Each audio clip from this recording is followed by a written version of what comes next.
Now, before going into it, let us first define an experiment. Experiment आप कैसे define कर सकते हैं? बहुत तरह से डिफाइन किया गया है। हम स्टैटिस्टिकल पर्सपेक्टिव से इसे समझने की कोशिश करते हैं। Can be defined as series of runs. Run means repetition of that particular experiment with a purposeful change where input is made and then an output is recorded. ठीक है, बेसिक आइडिया है कि आप कुछ इन कर रहे हैं तो आपके पास कुछ आउट आ रहा है. So there is an input and there is an output, and in the process you churn that into a certain natural process, or you make it artificial process that will help you to create that output. ये एक process आपको create करना है, trial and recording of observation. तो आप उसको try करेंगे, उसकी ऑब्जर्वेशन रिकॉर्ड करेंगे. So whatever comes into the output, you will record that observation. That is the basic motivation of design of experiment. यहाँ पर प्रोसेसेस और सिस्टम्स के लिए लिखा गया, नेचुरल प्रोसेसेस भी इसका पार्ट है, right? So you can always have natural processes into this, but you can also have some kind of artificial processes as well, जहां पर आप कोई चीज इंड्यूस करेंगे अपनी पॉपुलेशन में और फिर उसका इफेक्ट देख लेंगे. आपने कोई टीचिंग मेथड दिया है तो उसका इफेक्ट आपने देख लिया. So that will be reflected in the marks of the students, or whatever you can have the criteria as your output variable. तो ये आपको चूज करना है कि कौन सा वेरिएबल आप चूज करते हैं आउटपुट वेरिएबल के तौर पर. Now the next important thing is, so whenever you perform an experiment, there are two important scenarios. एक तो चीज होती है जिसे आप कंट्रोल करते हैं, जैसे कॉज है, टीचिंग का जो मेथड है वो आप कंट्रोल कर रहे थे, जो मेरी पास दवा थी उसे मैं कंट्रोल कर रहा हूँ. तो there is a variation that you can control. तो वहां पर आप एक certain amount of control exert करते हैं अपनी डेटा जनरेशन प्रोसेस पर. So that factor is known as controllable factors.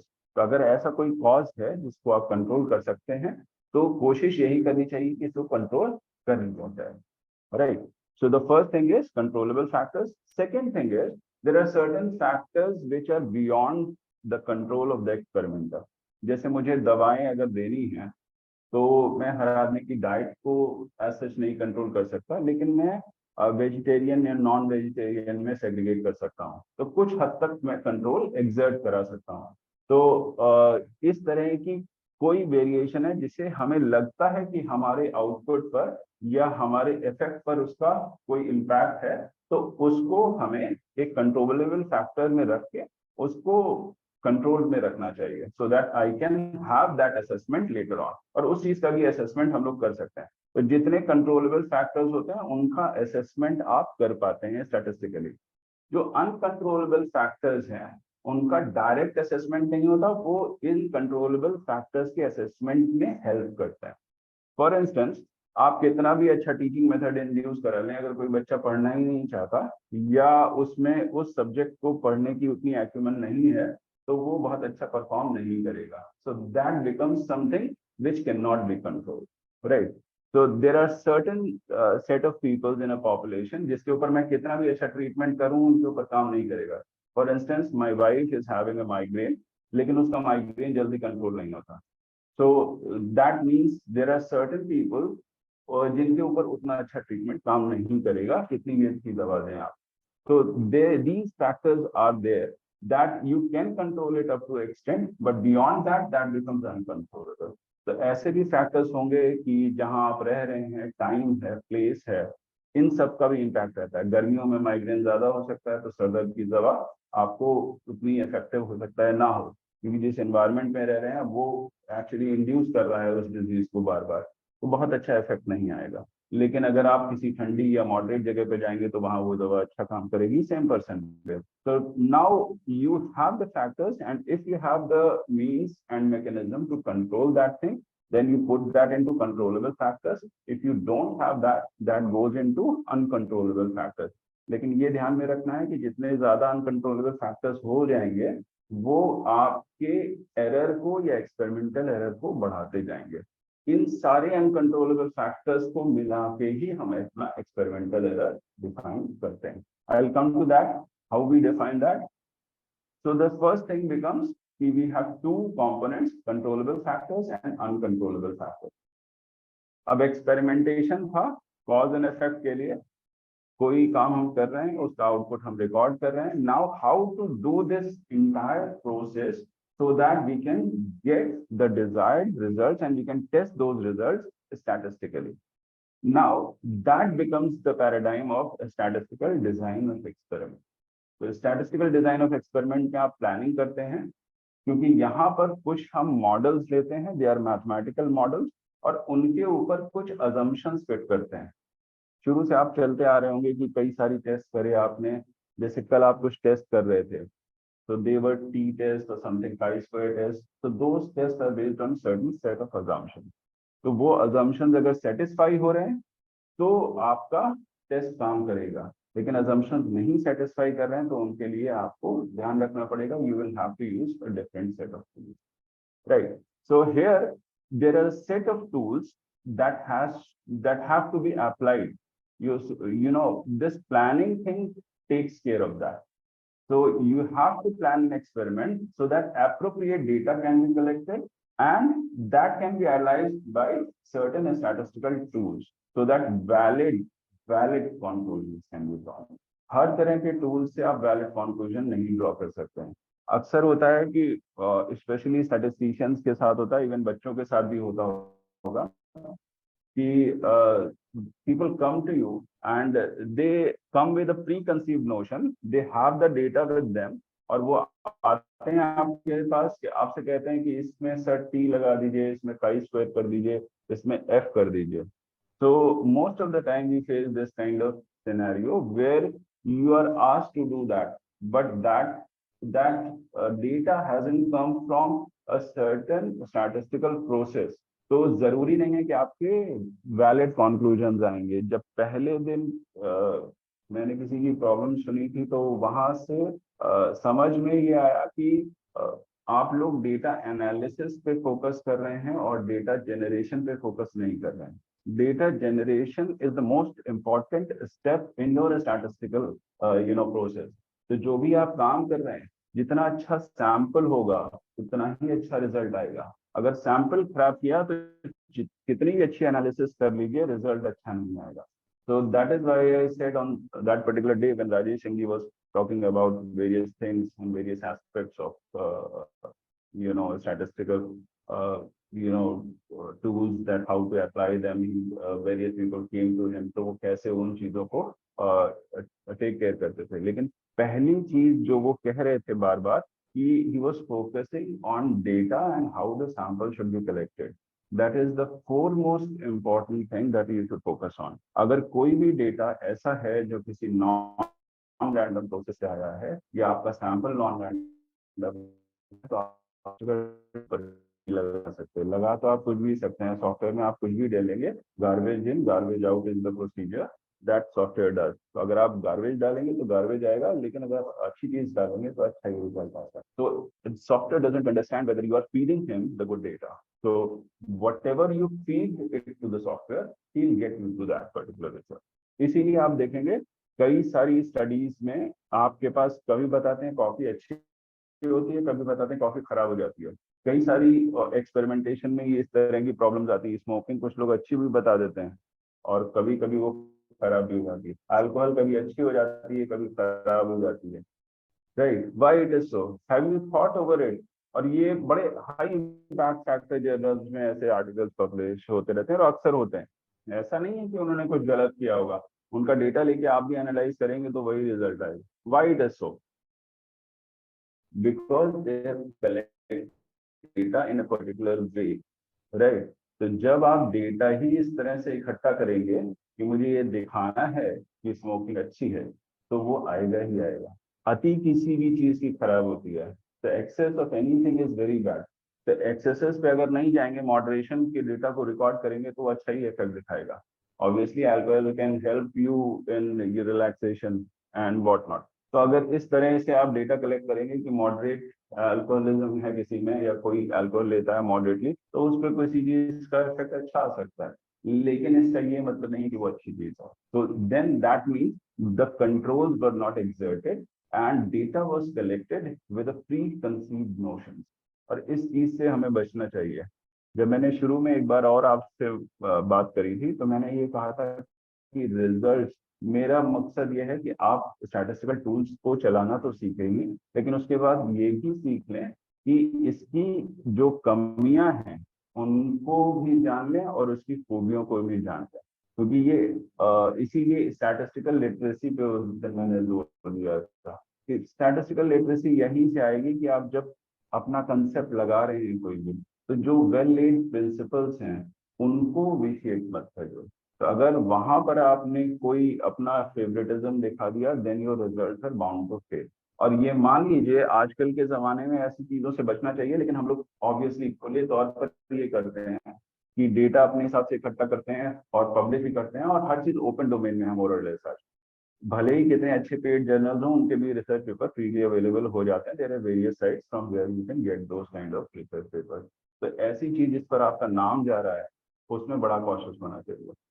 So wherever you are putting your name, you should be 100% sure. भले ही बाई चांस आपके पास कुछ खराब रिजल्ट आ जाए, that is another part of the story, लेकिन आप अपनी तरफ से पूरी ईमानदारी रखें, ये पहली शर्त है। So that is foremost important thing that you should you know focus on. Planning करनी है आपको एक्सपेरिमेंटेशन की। मेरी आज की टॉक सिर्फ इसी पर है। So you have to plan an experiment that appropriate data should be collected so that you can conclude a valid conclusion. तो किसी valid conclusion तक आप पहुंच सकें, ऐसी आपको अपनी स्ट्रैटेजी बनानी। Now, important thing is that what shall be the objective of this experiment? Objective of this experiment is you should have a factor. एक फैक्टर हो सकता है, एक से ज्यादा हो सकते हैं। जैसे टीचिंग मेथड है, टीचिंग मेथड के साथ इन्वायरमेंट भी आप जोड़ सकते हैं, बैकग्राउंड भी आप जोड़ सकते हैं जिस बैकग्राउंड से बच्चे आ रहे हैं। वैसे ही ट्रीटमेंट के साथ, सपोज दर्द के लिए हम ट्रीटमेंट दे रहे हैं, तो we oral ointment also, Iodex or something like that, that can help you in relieving your pain. Some kind of painkiller, some kind of oral medication can also be induced, ibuprofen or anything that can help you relieve your pain. So इस तरह के अलग अलग factors आप बना सकते हैं जिनके अलग अलग लेवल्स हों। अब एक वेरिएबल जिसके कुछ स्पेसिफिक वैल्यूज होते हैं उसको क्या कहते हैं? आप ये सब पढ़ चुके हो। डिस्क्रीट स्केलिंग पढ़ी हुई थी आपने। there is a nominal scale, there is a ordinal scale, there is a interval scale, right? in interval scale अगर आप कुछ स्पेसिफिक पॉइंट्स पे ले सकते हैं। मेरा मकसद है यहाँ पर नॉमिनल और ऑर्डिनल से, ठीक है। So if you have a factor which has certain levels, यानी उसके क्लासिफिकेशंस हैं, डिफरेंट क्लास, अब डिफरेंट ट्रीटमेंट है हमारे, हमें तो ये जानना ही है कौन सा अच्छा है कौन सा खराब है, ठीक है। तो हम पहले से तो उनकी ऑर्डरिंग नहीं कर पाएंगे, तो हम उनको नॉमिनल स्केल की तरह ही क्लासिफाई कर लेते हैं। So now that becomes my factor with certain levels, so that is my cost. तो यहाँ जो फैक्टर कॉस्ट है वो आपके नॉमिनल स्केल पर चल रहा है कि उसमें कुछ क्लासेस हैं, उनको आप ट्रीटमेंट करें। तो आपके पास एक फैक्टर है, जो फैक्टर के डिफरेंट वैल्यूज आए या जो लेवल्स आए उनको हम ट्रीटमेंट बुला रहे हैं, और वही कॉज है। और उसका जो इफेक्ट आया, लाइक अगर टीचिंग पे हम फोकस कर रहे हैं, जो मार्क्स आए वो हो गया। और अगर दवा पे है या ट्रीटमेंट है, तो दवा हमने जब उसको एडमिनिस्टर करी उसके बाद कितनी देर में उसको रिलीफ आया, that becomes my Y variable और द रिस्पॉन्स वेरिएबल। तो वो कंटिन्यूअस है जो हमारा रिस्पॉन्स वेरिएबल है, लेकिन जो फैक्टर है, जो कॉज है, वो आपका डिफरेंट लेवल्स पर है।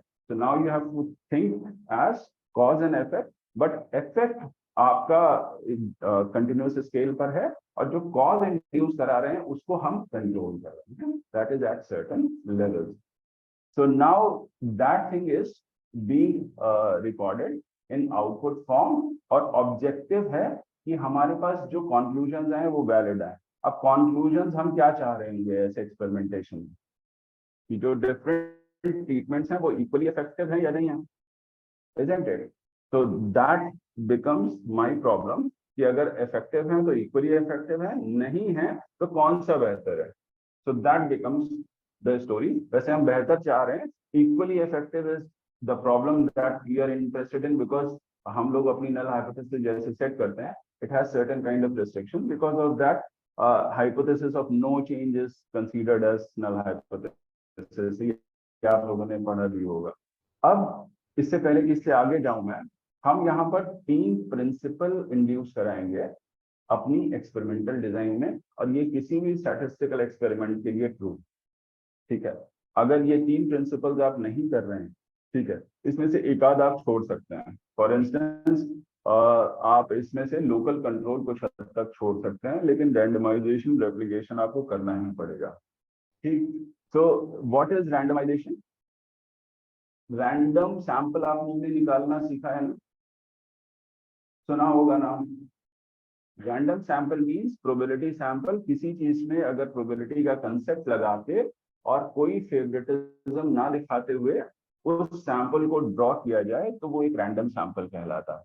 अब चूंकि हम डिजाइन कर रहे हैं अपने एक्सपेरिमेंट को, तो हम किसी पॉपुलेशन के पास सच नहीं जा रहे हैं, तो हमें पिक नहीं करना है उस पॉपुलेशन में से। तो हमारे पास पॉपुलेशन, जैसे आप लोग हैं, यही मेरी पॉपुलेशन हो गई एक तरह से। पॉपुलेशन आपसे लार्जर है, लेकिन आपको ही मैं अपने सैंपल में कलेक्ट करूंगा, और ऐसे करूंगा कि वो स्टैटिस्टिकल प्रिंसिपल रैंडमाइजेशन के वैलिड हो जाए। लेकिन आप मेरी पॉपुलेशन है तो फिक्स है, तो एक तरह से तो मैं रैंडम सैंपल नहीं ले रहा हूँ, इजंट इट। लेकिन फिर भी मैं ले सकता हूँ, मैं मेल फीमेल का सेग्रीगेशन ले सकता हूँ, मैं आपके बैकग्राउंड के हिसाब से ले सकता हूँ। अगर मैं मेडिकल उसमें चला जाऊँ ट्रीटमेंट के हिसाब से, तो ट्रीटमेंट में आपकी मेडिकल हिस्ट्री के हिसाब से ले सकता हूँ, ठीक है। So according to your weight, height, and so we can have certain kind of parameters. So that was a simplistic example, height, weight, but we can have certain kind of parameters according to which I will divide this whole population into certain group. Okay. अब हर group में मैं एक randomisation या random allocation कर दूं कि आपको मैंने एक दवा दी है बिना देखे।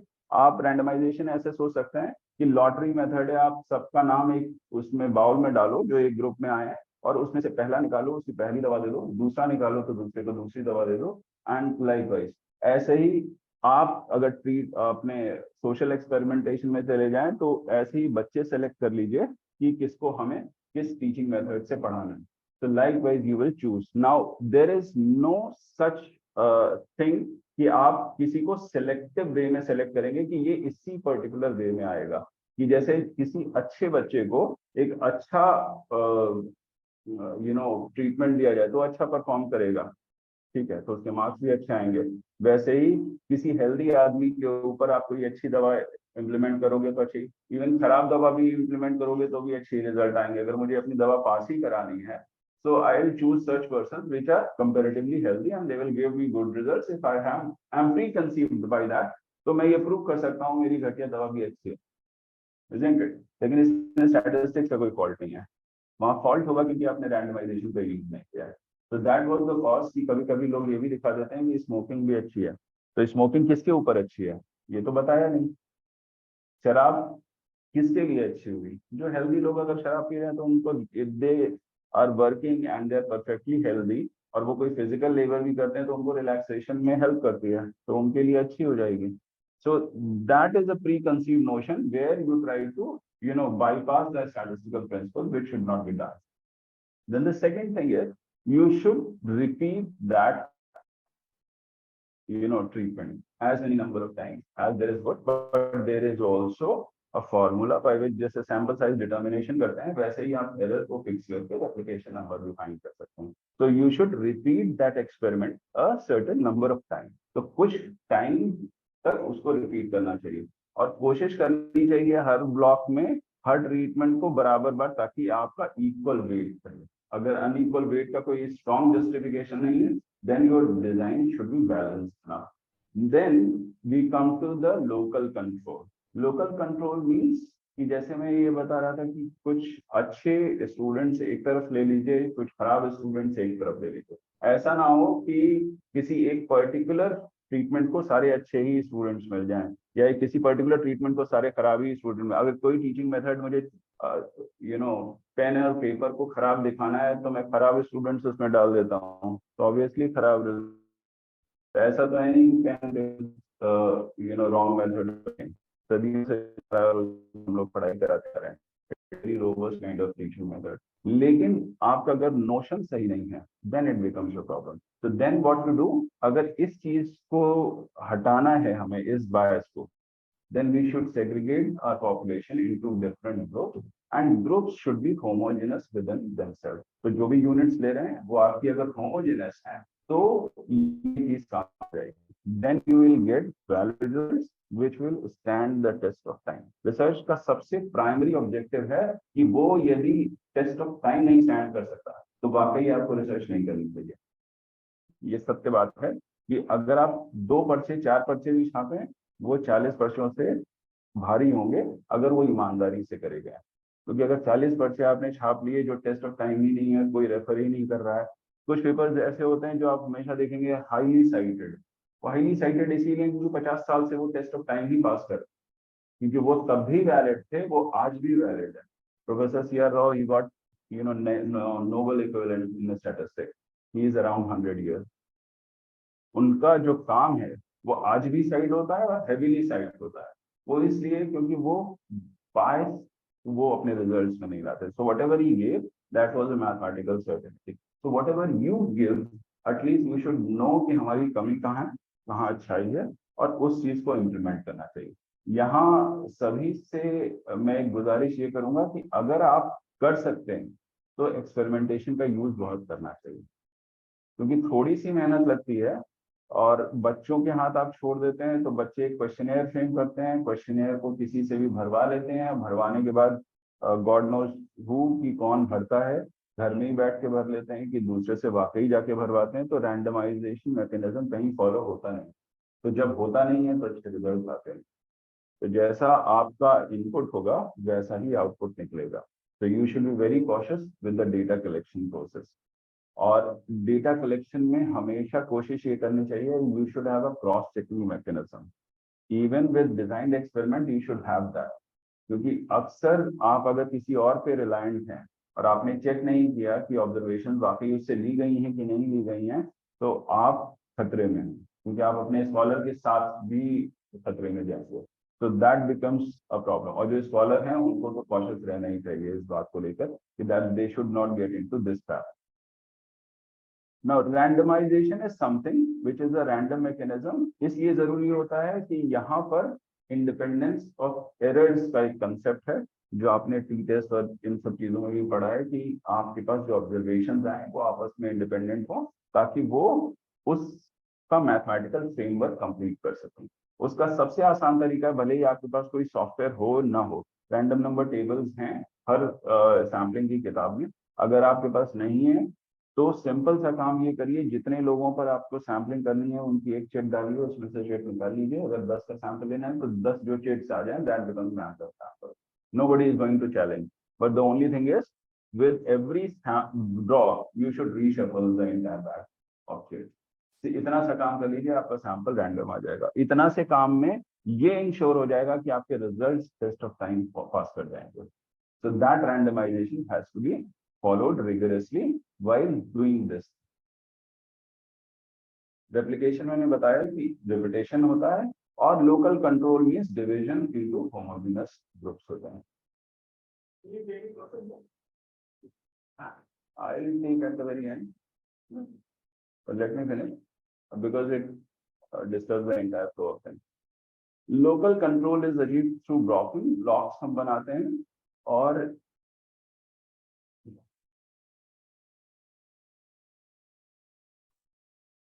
this is something I wanted to show you। You have a set of inputs। आपके पास कुछ इनपुट थे, आपने कुछ प्रोसेस अप्लाई किया, कुछ कंट्रोलेबल फैक्टर्स थे, कुछ अनकंट्रोलेबल फैक्टर्स थे, और उस प्रोसेस के थ्रू आपके पास एक आउटपुट आ रहा है। ठीक है, तो जो कंट्रोलेबल हैं वो आपके ट्रीटमेंट्स हैं, जो अनकंट्रोलेबल हैं उनको एरर्स में ले जाएंगे हम और अपने आउटपुट तक। तो this is how we try to perceive our entire experimentation process। अब हमारे पास एक छोटी सी प्रॉब्लम है, तो ज्यादा तेज पड़ता। ओके, आपने एक अभी टेस्टिंग की प्रॉब्लम पड़ी होगी कि आपको मीन टेस्ट करना है दो पॉपुलेशंस का। वो कुछ इस तरह से ग्राफिकली आप रिप्रेजेंट कर सकते हैं। मॉडल पे मैं फिर से आऊंगा कि that you have two different means, mu1 and mu2, and you have two set of population। Now we are interested in whether mu1 is equal to mu2। हमें पता नहीं है mu1 क्या है, mu2 क्या है, वी आर एट ब्लाइंड। तो हम करेंगे ये कि पहला सैंपल पहली पॉपुलेशन से लेंगे और उसे हमने y11, y12, yn1 बुला दिया, that is over here, right? And we have the second sample from the second population. Basic idea is to test the mean. Mean क्या होता है? सेंट्रल पार्ट होता है, या एक जो सेंटर जो आपकी पूरी पॉपुलेशन का एक तरह से रिप्रेजेंटेटिव होता है। So we try to test the mean. Most of the time we are interested in mean और the averages. So here we are considering it to be a normal population. Mean में normal population में mean, median, mode, all three are same. You can be interested in either one of them. So here the problem is we want to test mu1 is equal to mu2, whether those two populations fall on the same center. यानी दोनों curves को एक के ऊपर एक बैठाएंगे तो उनकी centering मिलेगी, although their dispersions may be different. So I am not talking about that. We are simply interested in the mean. Now इसको अगर मॉडल के रूप में लिखें तो वो आपने अभी पहले जो किया है वो बहुत सिंपलिस्टिक था, इसी को थोड़ा सा चेंज कर दिया है। हमारे YIJ जो हमारे सैंपल ऑब्जर्वेशन हैं, जो हमने डेटा कलेक्ट किया, सपोज हमने एक को पहला ट्रीटमेंट दिया, दूसरे को दूसरा ट्रीटमेंट दिया, हमारे पास दो पॉपुलेशन जनरेट होके आई। पहले का मीन mu1 है, दूसरे का मीन mu2 है, और ये आपके पास दो पॉपुलेशन आई सिग्निफाई कर रही है आपकी पॉपुलेशन क्या है, और जे सिग्निफाई कर रहा है कि आपका ऑब्जर्वेशन नंबर क्या है। ये मॉडल इसलिए दिखा दिया कि अक्सर आप लोगों को डर लगता है as a different from a statistics background, तो we are worry of the mathematical notation, लेकिन इतने मुश्किल नहीं होते अगर उसको समझ लीजिए एक बार। तो कभी कभी आपको उसको कोट करने में भी अच्छा लगेगा कि आप अगर ये एनालिसिस कर रहे हो तो बैकग्राउंड थ्योरी क्या है। तो अब आपके पास ऑब्जर्वेशन जनरेट हो रही हैं। यहाँ जो आप म्यू का जो इफेक्ट दे रहे हो, यानी पहला ट्रीटमेंट दोगे तो उसकी कुछ ऑब्जर्वेशंस आएंगी और उसी के करस्पॉन्डिंग कुछ एरर्स आएंगे, ठीक है। एक पॉपुलेशन से जैसे ही आप पहला ट्रीटमेंट देते हो तो कितनी बार सेम आदमी के ऊपर भी सेम ट्रीटमेंट दो तो भी कुछ वेरिएशन रहता है, वो वेरिएशन सेम नहीं। And that is what this epsilon is all about. This is the uncontrollable factor, this is the control that we are exerting, right? Controllable factors, and that's how we are getting to our observation bias, right?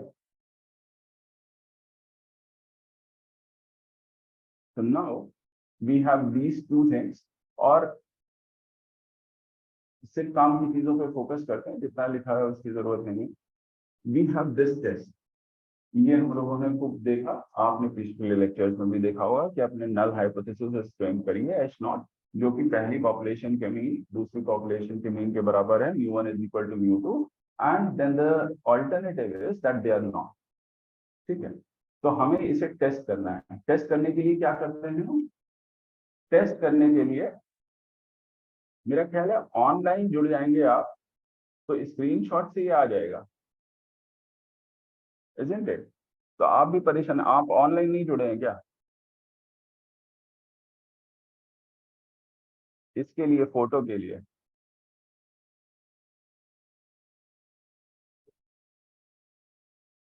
आकाश से share कर दिया करें link, it is highly unnecessary.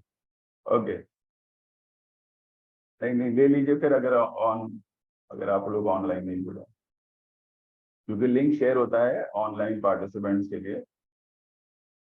Okay, so you have that H not कि आप दोनों के means को बराबर कर रहे हैं। ऑल्टरनेटिव ये टेस्ट कैसे करेंगे? टेस्ट करने के लिए सबसे पहला काम ये करते हैं कि दोनों पॉपुलेशन से डेटा कलेक्ट करते हैं, ठीक है। यहाँ पर कैसे करेंगे? यहाँ पर आप दोनों लेवल्स के ट्रीटमेंट्स को कुछ लोगों पर देंगे और उन लोगों का चुनाव रैंडमली करेंगे, ठीक है। That is the basic premise, and that's how you will try to have your test statistic evaluated. अब टेस्ट स्टैटिस्टिक क्या होता है कि जब आपने सैंपल लिया तो जब आप पॉपुलेशन मीन को टेस्ट कर रहे हैं तो सैंपल मीन अगर बना रहे हैं ऑब्जर्वेशन से तो that become statistic. Statistics and statistic are different. तो स्टैटिस्टिक्स मतलब सब्जेक्ट होता है, स्टैटिस्टिक मतलब कि जो function of random sample observations बनाएंगे, जैसे पॉपुलेशन मीन अगर टेस्ट करना है तो जो सैंपल मीन बनाया दैट बिकम्स स्टैटिस्टिक। अब इस स्टैटिस्टिक के आधार पर आप उसको रिजेक्ट या एक्सेप्ट करते हैं। कुछ ऐसा कर लो, थैंक यू हो गया ये तो।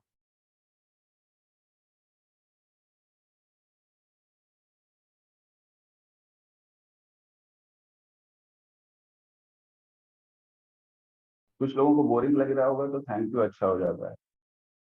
Okay, let me come to this different example. Suppose मैंने ये जो आपकी फिगर्स आई हैं ये सब स्टैटिस्टिक, ये आपके पास डेटा कलेक्ट हुआ, 10-10 ऑब्जर्वेशन मैंने ली थी। एक अक्सर इस तरह के एक्सपेरिमेंटेशन होते हैं, सीमेंट की कंपनीज, पता नहीं आपके घर पे आई हैं कि मेरा जब घर बन रहा था तो I was using ACC and somebody else came along with that. उसने कहा कि मेरी जो मोटर इससे बनता है उसकी मजबूती अच्छी होती है, and then they actually shown me to a equipment कि उन्होंने प्रेस करा तो वो काफी देर में प्रेस होके आया, and that strength was measured. तो a similar kind of experiment is there कि आपके पास दो सैंपल जाए, आपने उनका मीन निकाला, वेरिएंस निकाला, अब इनके मीन की इक्वालिटी को हमें टेस्ट करना है। ठीक है, तो टेस्ट कैसे करेंगे? टेस्ट करने के लिए आप टेस्ट स्टैटिस्टिक कैलकुलेट करेंगे। कैलकुलेट करने के बाद आप अपने उसी टेस्ट स्टैटिस्टिक के डिस्ट्रीब्यूशन पर जाते हैं। ये जो फिगर दिख रही है आपकी, ये इसको स्टैटिस्टिकल डिस्ट्रीब्यूशन कहते हैं, और जिस स्टैटिस्टिक के डिस्ट्रीब्यूशन को निकालते हैं उसे सैंपलिंग डिस्ट्रीब्यूशन कहते हैं। इसे दो भागों में डिवाइड करते हैं, right? So every distribution is divided into two mutually exclusive parts. अगर आपकी, और इसका जो दो साइड्स में टेल्स दिख रहे हैं, अगर आपकी टू साइडेड ऑल्टरनेटिव है जैसे नॉट इक्वल टू में आएगी, तो आपका जो रीजन है वो दोनों टेल्स पर आएगा। एक रीजन, आधा रीजन यहाँ पर आएगा, आधा रीजन यहाँ पर आएगा। So that is a two tail test. और इसमें अगर कोई आपका टेस्ट स्टैटिस्टिक अगर चला जाता है इस रीजन में, तो आप अपनी हाइपोथेसिस रिजेक्ट कर देते हो। That is the basic premise of testing of hypothesis, right? So once I have the value, और ये जो मार्किंग करी है मैंने, यहाँ पर जो लाइन बनी है, ये बाउंड्री जहां पर दी है, that boundary is found out by using this T value which is mostly given in the tables, right? एक प्रश्न आया था, किसी ने पूछा था कि क्या अल्फा 5% या 1% या ऐसा कुछ लेना जरूरी है? I will come to that particular point. हमने ये टेस्ट स्टैटिस्टिक लिया और कैलकुलेट किया। ठीक है, I have this hypothetical data. अभी आप डेटा पे करेंगे, doctor Anupama will be taking that lecture, so she will show you that how. Suppose हमने दोनों सैंपल्स लिए और सारी चीजें आई हमारे पास, हमारी T value it is -2.2 something, right? और जो हमारा कट ऑफ रीजन है वो 2.1 है, ठीक है? और प्लस माइनस इसलिए है कि आधा इधर है आधा उधर है। So t has a centre at 0, जो टी का मीन हमेशा 0 होता है, और राइट हैंड पार्ट इसका पॉजिटिव पार्ट है, और चूंकि हमारी वैल्यू नेगेटिव आई है, it is 2.1, that is the threshold value, और वो उससे कम है, तो यानी ये रिजेक्शन रीजन में जा रहा है। तो नाउ वी शुड रिजेक्ट। ठीक है, एक तरीका तो ये हो गया इस पूरी चीज को इंटरप्रेट करने का कि सिंस दिस वैल्यू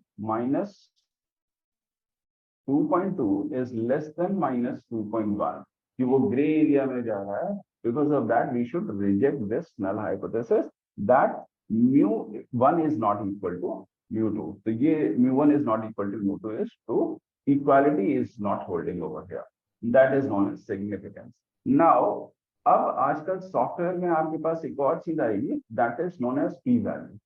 ये जो टेस्ट किया हमने, ये fixed level of significance testing कहते हैं इसको, कि आपने जो लेवल ऑफ सिग्निफिकेंस है पहले से ही प्री स्पेसिफाई कर दिया। Neyman Pearson was the person who actually introduced this kind of theory, and they were of the opinion that since we formulate the null hypothesis, it is very important in the formulation, तो उसके error की probability को बहुत कम होना चाहिए। तो ये error की प्रोबेबिलिटी उन्होंने बहुत कम करके रखी थी। Now there is a new concept, or you can say he was opposed actually by Fisher himself, who is the father of statistics, and there came the concept of this value. इसकी दो definitions हैं, मुझे दूसरी ज्यादा पसंद है। पहले आप पढ़ सकते हैं that the p value is the probability that the test statistic will take on a value that is at least as extreme as the observed value that you will get when the null hypothesis is true, right? ये कहना चाह रहे हैं कि जहां पर आपका value आया था 2.2, सपोज यहाँ पर दिस पर्टिकुलर पॉइंट, ओके, तो यहां से लेफ्ट की तरफ का रीजन ले लीजिए, क्योंकि ये टू टेल टेस्ट है तो उसे 2 से मल्टीप्लाई कर लीजिए तो आपकी पी वैल्यू आ जाएगी, और सॉफ्टवेयर ये आजकल आपको करके दे देते, तो यू नीड नॉट वरी। तो चूंकि ये थोड़ा सा 2.1 से लेफ्ट में, ओके, तो यानी अगर जो प्रोबेबिलिटी है, अगर आप समझते हैं कि वो एरिया है, ठीक है, एरिया की तरह लें, तो ग्रे एरिया से थोड़ा एरिया कम हो जाएगा, होगा, तो 0.05 से ये एरिया थोड़ा कम आना चाहिए, isn't it? तो जब आप इसकी पी वैल्यू निकालेंगे, in this example it came out to be 0.04 instead of 0.05। तो अगर पी वैल्यू उस अल्फा से कम आती है तो हम अपनी हाइपोथेसिस रिजेक्ट कर देते हैं, क्योंकि इसका मतलब ही यही होता है कि वो ग्रे एरिया में जा रहा है, तो फिर पी वैल्यू की क्या जरूरत? Any guesses? दो एक ही चीज के लिए दो क्राइटेरिया क्यों दे रहे हैं? आपको सॉफ्टवेयर में ये बहुत मिलेगा। इसका उलट जरा सा सोचिए, suppose I take this significance level from 0.05 to 0.01 कर लें, ठीक है, तो 0.01 कर लेंगे तो ये ग्रे एरिया और छोटा हो जाएगा, यानी अब 0.01 क्या हो जाएगा, छोटा हो जाएगा, और 0.04 बड़ा हो जाएगा, तो in that case you will not reject that hypothesis, ठीक है। इस एग्जांपल में दो पर्पस सॉल्व हो रहे हैं, अगर अल्फा चेंज कर दिया तो एक अल्फा में रिजेक्ट हो रहा है, एक अल्फा में एक्सेप्ट हो रहा है। अब दुविधा की स्थिति है कि आप क्या करेंगे in such case. Borderline cases को बड़ा कॉशियसली ट्रेक करना चाहिए, क्योंकि जैसे ही बॉर्डर लाइन केसेस आते हैं तो अक्सर लोगों को करते देखा है मैंने कि अच्छा इस पे रिजेक्ट हो रहा है तो इस पे, तो then in that particular scenario it will be accepted. तो अगर आपको अपना टेस्ट पास कराना है, ठीक है, तो पप्पू पास हो जाएगा if we shift the limit. तो 50% पासिंग मार्क्स था तो उसको 33 कर दिया, 33 पे भी नहीं पास हो रहा तो और कम कर दो, समथिंग लाइक दैट। लेकिन जब हम ये रिजल्ट कोट करते हैं अपने पेपर में या जैसा भी, तो हम ज्यादा फोकस नहीं देते, क्योंकि टी की जो एब्सोल्यूट वैल्यू आई है जो कि -2.2 थी, अब जब आप वो वहां कोट कर देंगे और उसके बाद लिख देंगे कि वैल्यू लेस देन है और रिजेक्ट हो गया, तो इस जो जनरल परसेप्शन है वो ये नहीं समझ में आएगा कि कहां पर था और हमने क्यों किया। लेकिन अगर पी वैल्यू देंगे तो आप ये समझ जाएंगे कि आप बॉर्डर लाइन केसेस पर है, right? So that probability is very crucial for deciding, and that's why Fisher was actually of the opinion that this should be given, right? So instead of this approach that there should be a fixed level of significance testing, there should be an autonomy to the experimenter or the decision maker कि भाई अब ये p value अब तुम accept करो या ना करो, ये तुम्हारा काम है। हमारा काम as a statistician, as a experimenter ये नहीं है कि हम डिसीजन लें, we support the decision maker. अगर कोई भी हमारा डिसीजन मेकर है या बॉस है तो हम उसे खाली रिजल्ट रिपोर्ट करते हैं कि सर ये रिजल्ट्स हैं, इसका इम्प्लीकेशन ये है, इसका इम्प्लीकेशन ये है, now what want to do test. So that thing is, that autonomy is there once you give that p value, और वो p value is a good way of telling कि how close you are to that rejection region, or whether you are within that particular thing or not. So it is a one step ahead kind of thing as compared to this one. अब जो दूसरी definition है वो level of significance के terms पर लिखी है। So p value is the smallest level of significance that would lead to rejection of null hypothesis। यानी कि अगर हम उसकी लेवल ऑफ सिग्निफिकेंस को 0.0411 कर दें तो एग्जैक्टली वहां पर वो रिजेक्ट हो जाए। Are you getting the point? तो ये जरूरी नहीं है कि आप 0.05 या 0.01 रखें, किसी ने नहीं कहा, it is a kind of thumb rule, माने जाते हैं कुछ थंब रूल्स, उनकी टेबल्स हैं, वो सारी चीजें हैं, लेकिन दो डेज आर गॉन कि आप बिल्कुल फिक्स और रिजिड लेवल ऑफ सिग्निफिकेंसेस पे चले। There are various experimentation where you don't get, specially like in discrete distribution, जैसे आपने कहा था डिस्क्रीट वेरिएबल होगा, तो डिस्क्रीट वेरिएबल में एग्जैक्ट लेवल ऑफ सिग्निफिकेंस मिलता नहीं है, उनके लिए कुछ और टूल्स लगाने पड़ते हैं। So because of that this is not a hard and fast thing कि अल्फा शुड बी एग्जैक्टली 0.01 और 0.05, वो ऑटोनॉमी है, लेकिन हाँ वो चीज आपको सॉफ्टवेयर में मिलेगी नहीं मिलेगी, ये दैट इज डिबेटेबल, क्योंकि वो अगर उस वेंडर ने डेवलप करके आपको दिया है तब तो मिलेगी, नहीं दिया है तो नहीं मिलेगी। उतना ही हम लोग एक प्री फिक्स सिनेरियो में है कि भाई उसने जो टूल्स देखे और पढ़े और उसी हिसाब से उसने फिक्स कर दिया, so actually fix that particular thing और उसी तरह से उनके रिजल्ट आए। लेकिन आजकल के जितने सॉफ्टवेयर हैं they will provide you the p value, now it is your decision whether to accept और रिजेक्ट द नल हाइपोथेसिस। ये तो थी एक छोटा सा एक्सपेरिमेंट जहां पर आपने दो लेवल्स को कंपेयर किया और देखा कि ये बराबर है। जैसे हम शुरू में चले थे तो हमारे पास कई सारी सरदर्द की दवाइयां थी, कई सारे टीचिंग मेथड्स थे, तो सबको अगर लेके चलना है तब क्या करेंगे। नाउ लेट अस सपोज एक एक्सपेरिमेंट है, साइंटिफिक एक्सपेरिमेंट है, लेकिन आप ह्यूमैनिटीज के तर्ज पर भी चल सकते हैं। आप समझ लीजिए एक फैक्टर है जिसके 4 लेवल्स हैं, ठीक है। तो अब हमने सारे 4 लेवल्स पर 5-5 ऑब्जर्वेशन इकट्ठा करी और हमने अपनी जो रैंडमाइजेशन है वो इस पर किया, so that no particular observation और यूनिट इज फेवर्ड और disfavoured for a particular level of a factor. तो कौन किस में जाएगा उन्हें भी नहीं पता है, सबको एक बैग में डाला, ठीक है। 20 ऑब्जर्वेशन हमें ले रही है तो 20 लोगों को चूज कर लिया, 20 लोगों की पर्ची बनाई, एक बैग में डाला, एक रोल नंबर टाइप की लिस्ट बनाई, and then we came out with the 5 observations. They were given to the first treatment, second, फिर next 5 second में गई, फिर next 5 third में गई, next 5 fourth में गई। So that was a random selection from that bag, और हर उसके बाद मैं reshuffle कर रहा था, so randomization is done. So once I have collected that data, I have 5 observations at each level, right? So now I have 5 averages and sorts of it. So now I have 5 population. Basically यहाँ पर power का effect देख रहे हैं। एक wafer develop करते हैं while manufacturing, तो उसमें प्लाज्मा इचिंग को देखते हैं कि कितना दूर है कितना नहीं है। तो that thing was actually observe for the effect of power, इसीलिए पावर इंक्रीज हो रही है और उसके तर्ज पर आप देख सकते हैं उनके एवरेजेस भी इंक्रीज हो रहे हैं, ठीक है। और तो ये दिख रहा है यहाँ क्लियर कट, जब आप किसी नेचुरल पॉपुलेशन में ये काम करेंगे तो जरूरी नहीं है एग्जैक्टली वैसे ही रिजल्ट आते हैं। So now this is a artificial level, यहाँ पावर की कोई भी वैल्यू ले सकते थे, लेकिन पावर को हमने फिक्स लेवल करके ही माना है कि these are 4 levels, you can also have 5 और 6 level according to your choice. तो ये आपके ऊपर है कि आप अपनी थ्योरी अपनी स्टैटिस्टिकल टूल्स में कैसे फिट करते हैं। हमेशा जरूरी नहीं है कि आपके पास क्वालिटेटिव और नॉमिनल ही होगा, उसी को आप फिट करेंगे, आप उसको चेंज करके भी अकॉर्डिंगली फिट कर सकते हैं। So that cause and effect you can always see too. अब नेक्स्ट इंपॉर्टेंट चीज है, जब भी आपके पास डेटा आ जाता है तो आप उसका डिस्क्रिप्टर देखते हैं, बार चार्ट और विस्कर प्लॉट या स्कैटर प्लॉट बना के देखते हैं। तो this is the plot. Box plot ये दिखाया कि एवरेज तो बढ़ रहा है, ठीक है।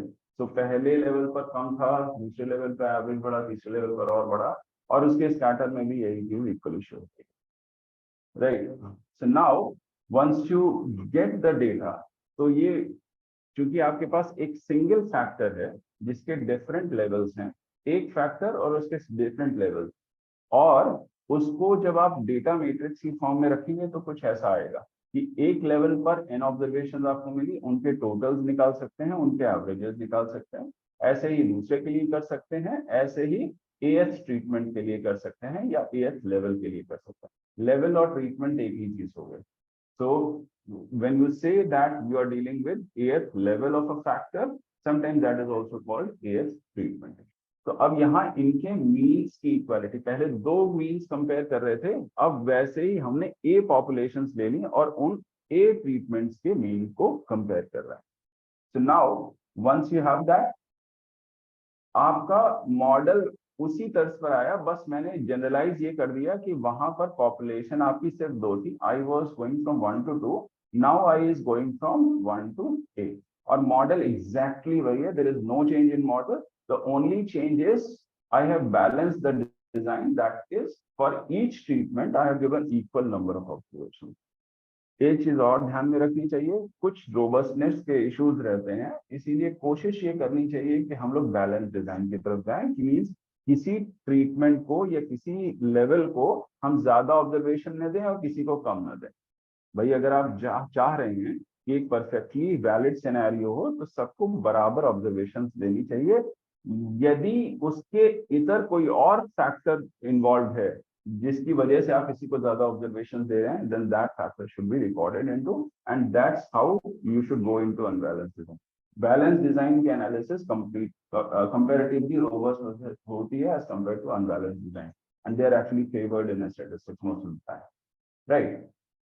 अब यहाँ पर हो ये रहा है कि म्यू आई ले रहे हैं हम किसी एक ट्रीटमेंट के इफेक्ट को, और उसके एवरेज सेल्स को रिप्रेजेंट करा रहे हैं।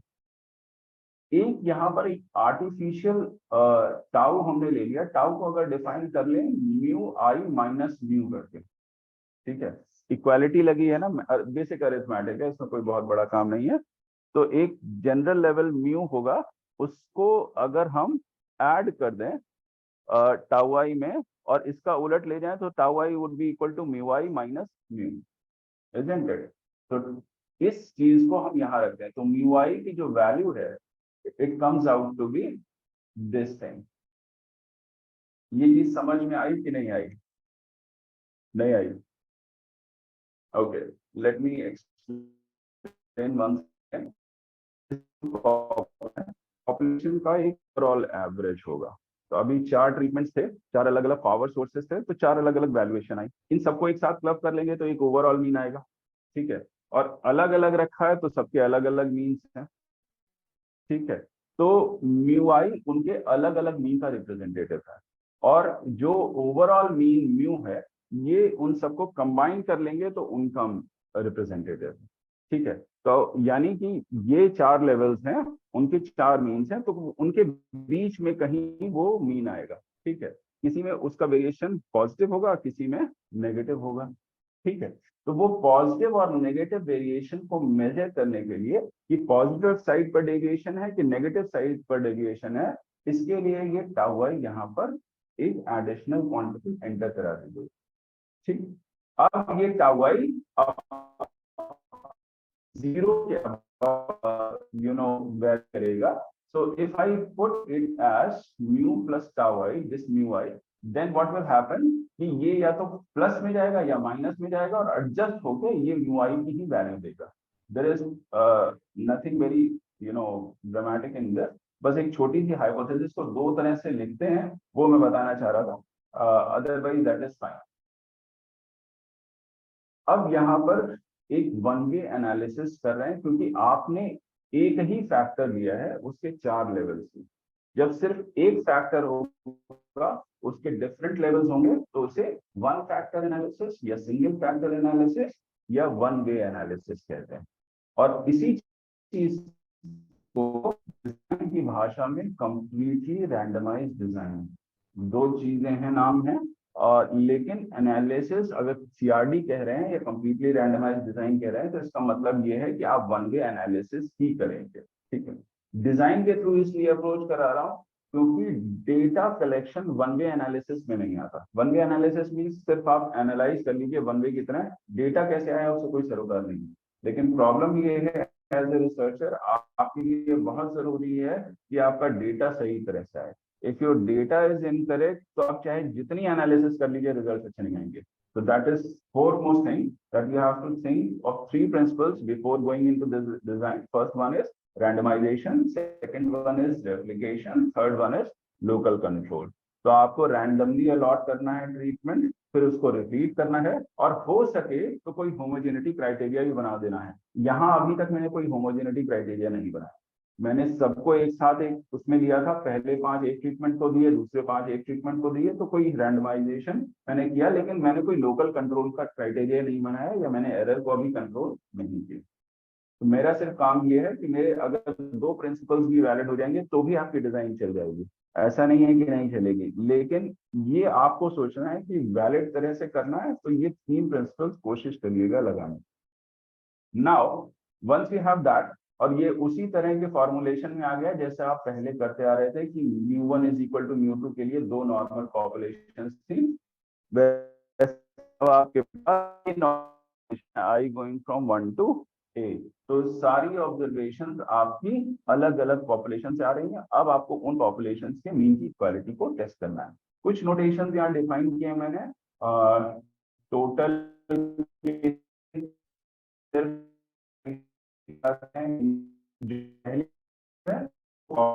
नंबर को सिग्निफाई कर रही आई, तो y1 है, y1 मींस पहली पॉपुलेशन से ऑब्जर्वेशन आ रही है, y1 y2 y13, so all these coming from first population to second population पहली ऑब्जर्वेशन, y22 सेकेंड पॉपुलेशन से दूसरी ऑब्जर्वेशन एंड सो ऑन।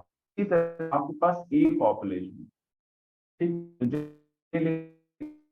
तो दूसरी इंडेक्स में एक डॉट लगा दिया, that is a very standard notation, और इन सबको नंबर ऑफ ऑब्जर्वेशन से डिवाइड कर दिया तो आपके पास मीन आ गया। ठीक है, नोटेशन में कंफ्यूज होने की जरूरत नहीं, ये सब आपको सॉफ्टवेयर देगा, आपको सिर्फ ये पता होना चाहिए कि होता क्या है, कि आपने टोटल निकाला,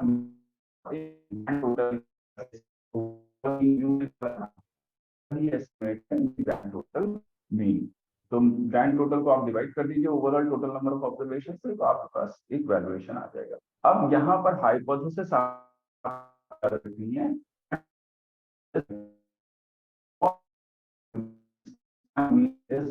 इक्वल फॉर ऑल एंट्री, तो जितने भी ट्रीटमेंट्स में ले रहा हूँ या जितने भी टीचिंग मेथड्स में ले रहा हूँ या जितने भी अदर की दवाइयाँ ले रहा हूँ, सबका एवरेज इफेक्ट बराबर है। So that is what I want to test. और इसके ऑल्टरनेटिव में not equal to, that they are not all equal, दो भी नहीं होंगे,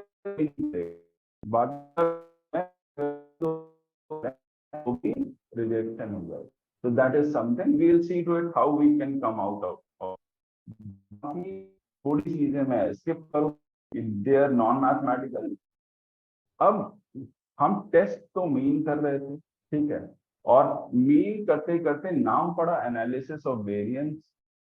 दो कंसेप्ट आपने पढ़े ना, एक था मीन, एक था वेरिएंस। तो जब मीन कर रहे हैं तो नाम वेरिएंस क्यों? नाम वेरिएंस इसलिए कि जो इसका टोटल वेरिएशन रहता है, टोटल वेरिएशन मीन्स वेरिएंस क्या होता है, सम ऑफ स्क्वायर्स लेते हैं। वेरिएंस होता क्या है, किसी को समझ में आया है? Standard deviation is variance, very good, square of that is, हाँ that is fine enough. Anything else? बताता क्या है?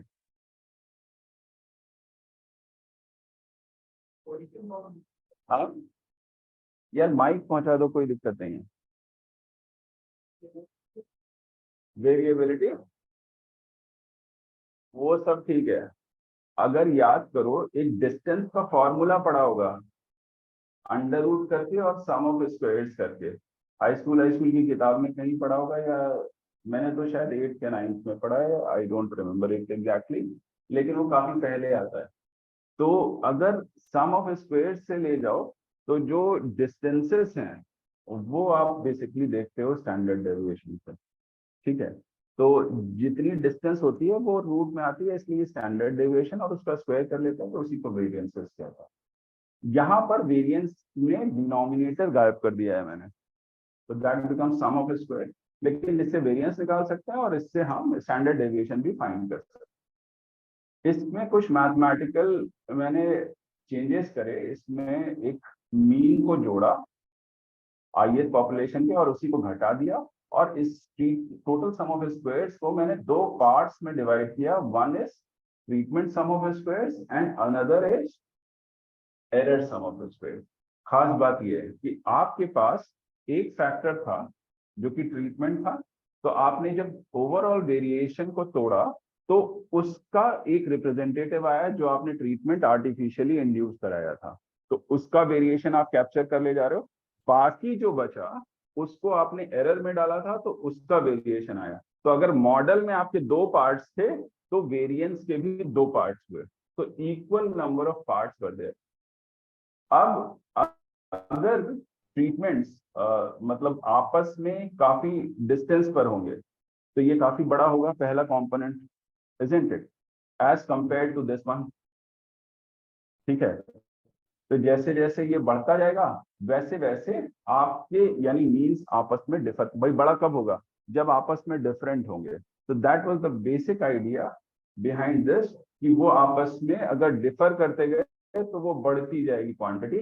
और इसी से हमने एक टेस्ट डिराइव किया, अगर याद करो वेरिएंस टेस्टिंग आप लोगों ने करी है, वो वेरिएंस में वेरिएंस के आधार पर होती है। वेरिएंस कैसे आता है, सम ऑफ स्क्वायर को डिवाइड नंबर ऑफ ऑब्जर्वेशन है, तो यहाँ नंबर ऑफ ट्रीटमेंट्स -1, ये एस स्क्वायर का फॉर्मूला किसी ने बताया होगा मेरा ख्याल है मेरे प्रीवियस लेक्चर। क्यों ये -1 आता है ये कभी और बताएंगे। तो ट्रीटमेंट -1 से डिवाइड करा तो ये एक ट्रीटमेंट के वेरिएंस का रिप्रेजेंटेटिव आया, और डिनोमिनेटर में सम ऑफ स्क्वायर्स आया डिवाइडेड बाय n-a। ऑब्जर्वेशंस की जो डिग्रीज ऑफ फ्रीडम होती है, ट्रीटमेंट की डिग्रीज ऑफ फ्रीडम होती है, उनको घटा देते हैं। मोटा मोटा काम ये है कि जितने भी ट्रीटमेंट्स को आपने एस्टिमेट किया उसको ऑब्जर्वेशन से घटा दीजिए। तो इंडिपेंडेंट ऑब्जर्वेशन आपके पास कितनी है, उतनी स्कोप ऑफ वेरिएशन देते हैं आप एरर्स के लिए। तो ये एरर्स में आप डिफरेंस को लेंगे और ट्रीटमेंट में ट्रीटमेंट से एक कम को लेंगे, तो उसको उनके वेरिएंसेस को डिवाइड कर देंगे and that gives the average. अब अगर sum of square due to treatment बहुत बड़ा आएगा तो ये एफ भी बड़ा होगा, isn't it? तो अगर एफ ये बड़ा हुआ तो उसका इम्पैक्ट ये होगा कि जो आपका टेल रीजन है ये वैल्यू उसकी तरफ जाएगी। तो यानी अगर टेल रीजन में चली गई तो क्या होगा, रिजेक्ट कर देंगे। तो जैसे ही आपकी वैल्यू बड़ी होती है या ट्रीटमेंट सम ऑफ स्क्वायर्स बढ़ता है, तो that means you are going towards the rejection of the null hypothesis, and that's what we are going to do from this one way analysis of variance. मेरा ख्याल है समझ में आ गया होगा, नहीं समझ में आया तो और भी अच्छा है, कुछ चीजें नहीं भी समझ में आनी चाहिए। Now this is the standard table that you get। ज्ञान दुख का कारण होता है, कभी ज्ञान पाके कोई सुखी रहा है? तो एवरीबडी हु हैज, एक शेर था निज़ा फाजली का, पता नहीं आप लोगों ने सुना है कि नहीं सुना है, जहानतों को कहाँ कब्र से फरार मिले, जिसे निगाह मिली उसे इंतजार मिला। तो जहानत मतलब दोज आर इंटेलिजेंट पीपल, उनको कब्र से फरार नहीं मिलेगा, और जिसे निगाह मिलेगी उसे इंतजार मिलेगा। मतलब if you have the vision then you will have to wait. तो ये दुख का ही कारण है। तो now you come to this analysis of wave, और जब भी आप कोई सॉफ्टवेयर पे रन कराएंगे तो you will get this particular kind of analysis of variance table. तो ये होता क्या है वो तो निकल के आएगा, सॉफ्टवेयर बताएगा आपको, आप कट कर देंगे आपके पास आ जाएंगे result. The only thing is as a person who is going to implement all those results, you should know what that particular thing means। तो पहला आएगा, ठीक है, कि आपका सोर्स ऑफ वेरिएशन क्या है। जो सोर्स ऑफ वेरिएशन आपके मॉडल से ही आ रहे हैं, अब आपको वही अपना मॉडल पकड़ के रखना है कि मॉडल में क्या किया था आपने, एक ट्रीटमेंट का इफेक्ट डाला था, एक एरर डाला था, यही तो और इन दोनों को मिला देंगे तो टोटल के बराबर आएगा, यानी ऑब्जर्वेशन बराबर आएगा, इजंट इट? तो सोर्सेज ऑफ वेरिएशन है ट्रीटमेंट्स और दूसरा है एरर। ठीक है, सो पहला है ट्रीटमेंट, दूसरा है एरर, और इन दोनों का टोटल कर देंगे तो आ जाएगा total, right? That is overall variation. और यही चीज दूसरे कॉलम में रिफ्लेक्ट होगी, जहां आपने सम ऑफ स्क्वायर्स अभी निकाला था, जिसे दो भागों में डिवाइड किया था, एक आया था ट्रीटमेंट और दूसरा आया था एरर सम ऑफ स्क्वायर। तो यहाँ पर जो टोटल सम ऑफ स्क्वायर्स है वो इन दोनों के सम से आ जाएगा। अगर पहले दोनों को पकड़ के आप सम कर दें तो तीसरा आ जाएगा। तो तीसरे के लिए बहुत ज्यादा परेशान होने की जरूरत नहीं है, पहले दो आते हैं तो you can check out from the software itself, it is simply totalling the above two things. अब इनकी डिग्रीज ऑफ फ्रीडम कितनी है? डिग्रीज ऑफ फ्रीडम आई, अगर ए ट्रीटमेंट्स थे तो ए में एक कम कर दीजिए, ठीक है। Degrees of freedom refers to independent set of observations in a particular given set। तो अगर A treatments है तो A-1 आएगा आपके पास independently।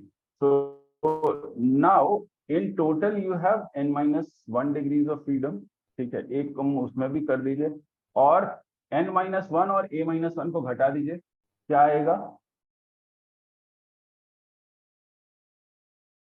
n माइनस ए।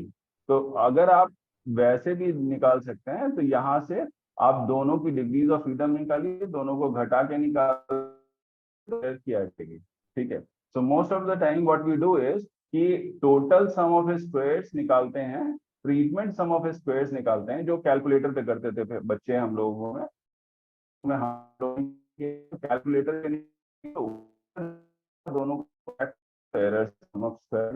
वैसे ही डिग्रीज ऑफ फ्रीडम के लिए निकाल फ्रीडम टोटल डिग्रीज ऑफ दोनों कर दिए, डिग्रीज ऑफ फ्रीडम आ गई, आपको टाइप कर दिया जो डिग्रीज ऑफ फ्रीडम है सम ऑफ स्क्वायर्स को उसकी डिग्रीज ऑफ फ्रीडम डिवाइड किया तो एमएस ट्रीटमेंट आ गया, मीन सम ऑफ स्क्वायर, जो कि आपका वेरिएंस की तरह की चीज है कि अगर डिवाइड करते हैं सम ऑफ स्क्वायर को नंबर ऑफ ऑब्जर्वेशन से तो क्या आता है, वेरिएंस का फॉर्मूला आता है। It is a kind of parallel to that mean sum of squares.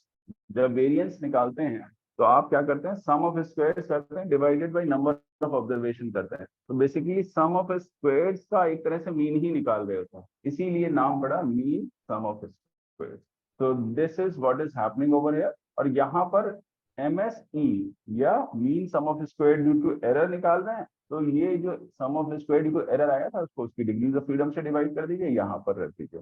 अब जो F रेशियो निकाला था वो MS ट्रीटमेंट को ऊपर रखा, एरर को नीचे रखा, and then you have formulated this F ratio.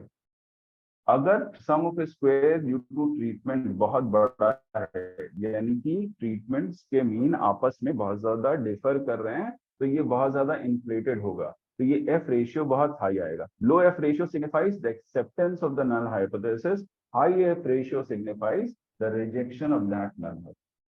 Okay, so this is what you have to do.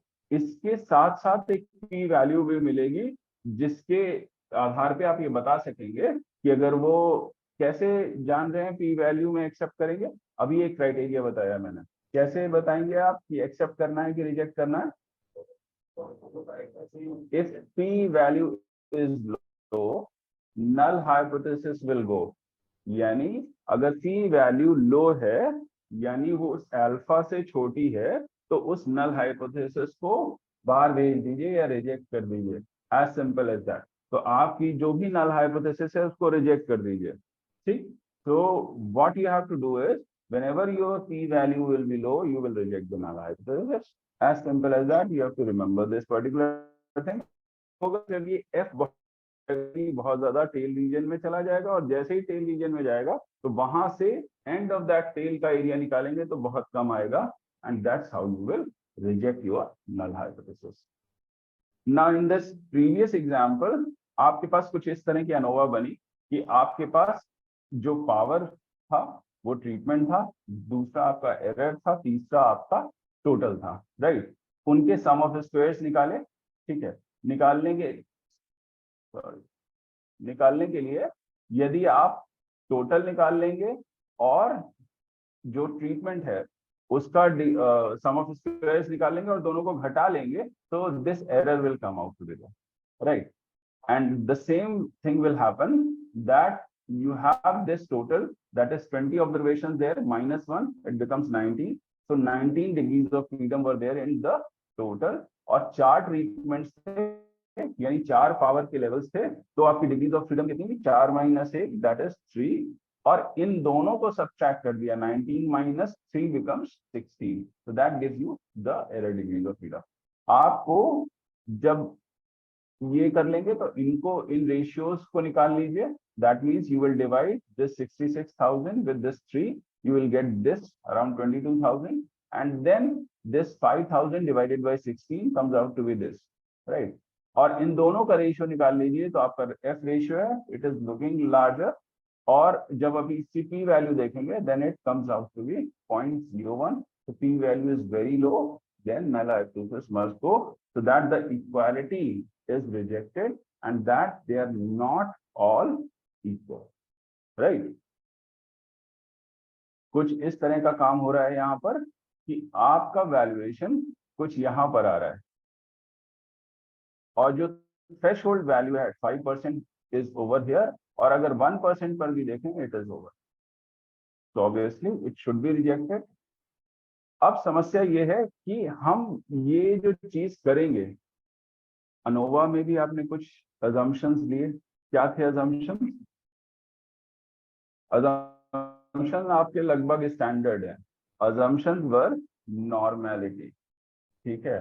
पहला अजम्पशन है कि नॉर्मल होने चाहिए, एरर्स इंडिपेंडेंट होने चाहिए। इंडिपेंडेंस मींस कि आपके पास कोई ऑब्जर्वेशन सिलेक्टिवली नहीं आनी चाहिए, तो आपस में ऑब्जर्वेशन एक तरह से इंडिपेंडेंट होनी चाहिए। तो ये सारी चीजें आप जज कैसे करेंगे? कंप्यूटर को तो नहीं पता है। तो then those assumptions have to be checked beforehand. You can run this analysis of variation. नहीं तो आपकी एनालिसिस में कुछ ना कुछ खामियां आती रहेंगी। तो you have to remove those kind of defect. अब ये करेंगे कैसे? एरर आपको एग्जैक्टली नहीं पता है, ठीक है। So what you do is you have this model. यही मॉडल लेके चले थे।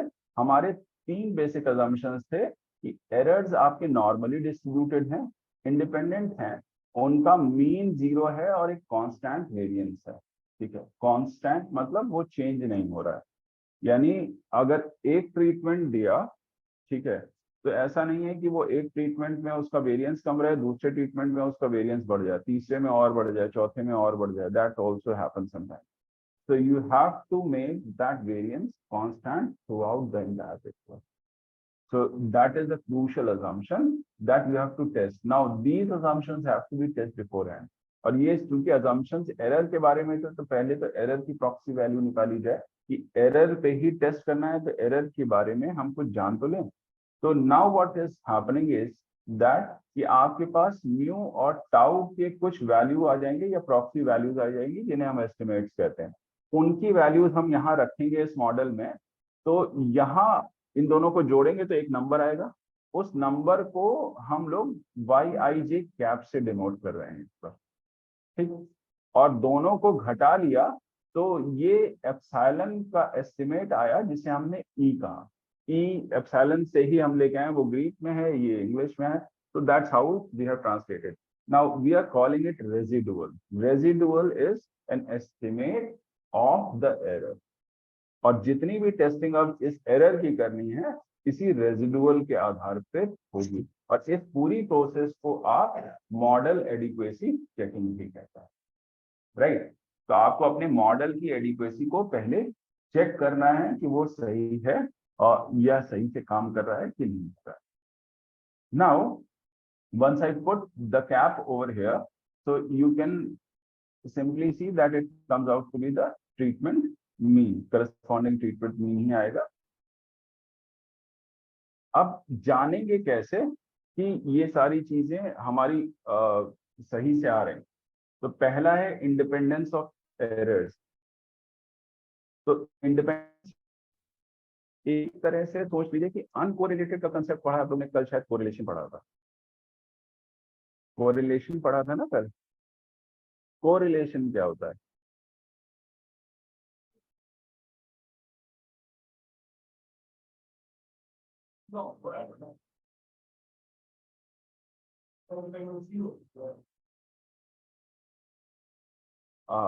Okay, so you are mixing correlation with regression. Dependency always comes in the regression. Correlation में dependency नहीं होती। So you have to remember always that particular thing, that once you say that two variables are correlated, तो यानी उनमें कोई relationship है, लेकिन वो cause and effect, कौन सा cause है कौन सा effect है ये आप नहीं बता सकते। अगर कॉज एंड इफेक्ट कह रहे हैं तो रिलेशनशिप रिग्रेशन के तर्ज पर हो जाती। और ये जो हम मॉडल पढ़ रहे हैं ये रिग्रेशन का ही एक सब क्लास है। ओके, तो एक तरह से आप कह सकते हैं हम उन्हीं मॉडल्स को थोड़ा सा मॉडिफाई करके या ट्वीट करके वहां दोनों तरफ आपके पास क्वांटिटेटिव वेरिएबल्स होते हैं। यहाँ आपके जो कॉजेस हैं वो आपके नॉमिनल वेरिएबल की तरह काम कर रहे हैं, ये नॉमिनल स्केल पर काम कर रहा है। तो दैट इज द डिफरेंस। तो यहाँ पर कैटेगोरिकल वेरिएबल आपका दाहिनी तरफ है और बाईं तरफ आपका क्वांटिटेटिव वेरिएबल। तो that is what you are seeing. जब रिग्रेशन होता है तो दोनों तरफ क्वांटिटेटिव वेरिएबल होते हैं, एक्स है वाई है, दोनों के बीच में रिलेशनशिप आप निकाल रहे हैं और उनका इम्पैक्ट असेसमेंट कर रहे हैं, तो वो रिग्रेशन हो जाता है। अगर सिर्फ रिलेशनशिप की बात कर रहे हैं तो सिर्फ कोरिलेशन। ठीक है, correlation actually measures the degree of linear relationship between two variables. तो यू हैव टू रिमेंबर, वो सिर्फ रिलेशनशिप की डिग्री को सिग्निफाई कर रहा है। आप सोच सकते हैं परसेंटेज टर्म्स में, ठीक है। -1 से +1 जाता है, अगर माइनस है तो ऑपोजिट डायरेक्शन में चलेंगे, प्लस है तो एक ही डायरेक्शन में चलेंगे। That's how you can perceive that particular thing. अब यहाँ पर अगर एरर्स आपस में इंडिपेंडेंट तब होंगे जब वो अनकोरिलेटेड हो जाएंगे। नॉर्मल में independence actually signifies uncorrelated, so it is both a kind of relationship. So now you can think कि अगर अनकोरिलेटेड हो जाए तो इंडिपेंडेंट हो जाएंगे, क्योंकि पॉपुलेशन हमारी नॉर्मल है। अगर वो चीज हम वैलिडेट करा लेगा, तो हमें ये देखना है कि उनका स्ट्रक्चर है वो किसी पैटर्न को न दे। तो जब हम उनका स्कैटर प्लॉट करेंगे, it should be independent of any kind of pattern inside. So the residuals when plotted, they should be structureless. तो जब आप उनका रेजिडुअल प्लॉट करेंगे तो स्ट्रक्चरलेस आएगा, पहला चीज। दूसरा चीज कि आप जब नॉर्मेलिटी अजम्पशन लेते हैं तो उसे चेक करना चाहिए। जब रेजिडुअल्स आपने निकाल लिए, तो रेजिडुअल्स निकालने के बाद आपको क्या करना पड़ेगा, उनका एक हिस्टोग्राम प्लॉट कर लीजिए और उसके ऊपर एक फ्रीक्वेंसी कर्व बैठा दीजिए। तो then you can, normal curve आप समझते हैं, it is a bell shape kind of curve, एक स्मूथ बेल की तरह। जो अभी टी आ रहा था, टी थोड़ा सा ट्वीक्ड हो जाता है, थोड़ा सा ऊंचा जैसा लगता है। तो normal would be kind of smooth bell kind of curve. So now, but both are quite similar. So now you can have a smooth bell-shaped curve, और उसका हिस्टोग्राम आप बना के देख सकते हैं कि वो नॉर्मेलिटी फॉलो कर रहा है कि नहीं कर रहा है। कुछ टेस्ट भी होते हैं, गुडनेस ऑफ फिट वगैरह, जो आप करके देख सकते हैं रेजिडुअल्स पर। एक और इम्पॉर्टेंट टूल है जो नॉर्मल प्रोबेबिलिटी प्लॉट रहता है, SPSS में रहता है। यू शुड सिंपली क्लिक और आपके पास रिजल्ट आ जाएगा, उसमें आसानी से देख सकता है। तो वो नॉर्मेलिटी प्लॉट आप प्लॉट करेंगे तो एक लाइन रहेगी, उसके इर्द गिर्द ही अगर पॉइंट्स आ रहे हैं तो then that is normal. It is a very popular tool. Then another thing is outlier. Outlier भी देख लेने चाहिए। Outlier is something which falls of limits. कोई ऐसी ऑब्जर्वेशन जो बहुत बड़ी है या बहुत छोटी है, जिसे होना नहीं चाहिए आपके कॉमन सेंस के हिसाब से। तो दैट मीन्स स्टैटिस्टिकली वो +-3 सिग्मा लिमिट्स के बियॉन्ड की ऑब्जर्वेशन होनी चाहिए। That's how you can define a particular outlier. That also can be checked by various tools. Normal probability plot कुछ ऐसा होता है कि आपके पास एक लाइन रहेगी, उसके इर्द गिर्द ही पॉइंट्स रहेंगे, then your normality is valid. अगर नहीं, then you should take alternative measures, कि उसका आपको दूसरे तरीके निकालने पड़ेंगे उसको डील करने के लिए। दूसरी एक इंपॉर्टेंट चीज है कि standardise residual, I think we can skip this entire thing. Residuals में एक इंडिपेंडेंस अजम्पशन है, वो देख लेते हैं कि आप जब प्लॉट करेंगे रेजिडुअल्स को ओवर टाइम, राइट, तो यहां पर प्लॉट किया, so for 20 observations you have 20 residuals in the left plot, and over time आपने प्लॉट किया जिस सीक्वेंस में आए, and that's how you will get, and it is a structureless kind of scenario. तो कोई स्पेसिफिक स्ट्रक्चर नहीं है कि एक लाइन की तरह आ रहे हैं या एक कर्व में आ रहे हैं। so you can think कि कोई ऐसी पर्टिकुलर रिलेशनशिप नहीं है। लेकिन अगर किसी लाइन के इर्द गिर्द आ रहे हो, किसी कर्व के, या कोई एक पर्टिकुलर पैटर्न फॉलो कर रहे हैं, then that means they are actually related in some form. So then you should be wary of those kind of residuals, right? और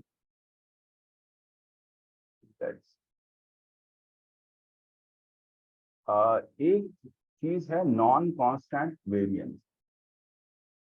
ठीक है, कभी कभी ये भी होता है, हमारे पास अजम्पशन है क्या है कि हमारा वेरिएंस सिग्मा स्क्वायर है और वो कांस्टेंट रहना चाहिए। ठीक है, तो कभी कभी ये भी हो सकता है कि आपके पास आपके वेरिएंसेस नॉन कांस्टेंट आ जाए।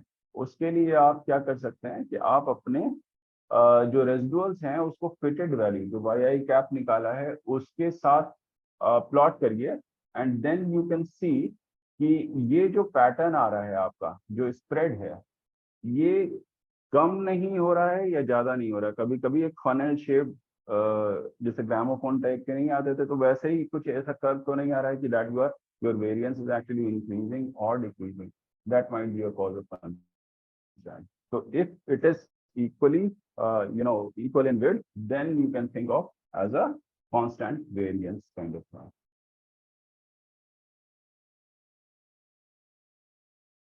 और कई सारी चीजें हैं, एक कुछ ट्रांसफॉर्मेशंस भी हो सकते हैं, और ये सारे रिजल्ट्स आपके एसपीएसएस वगैरह पे परफॉर्म हो सकते हैं।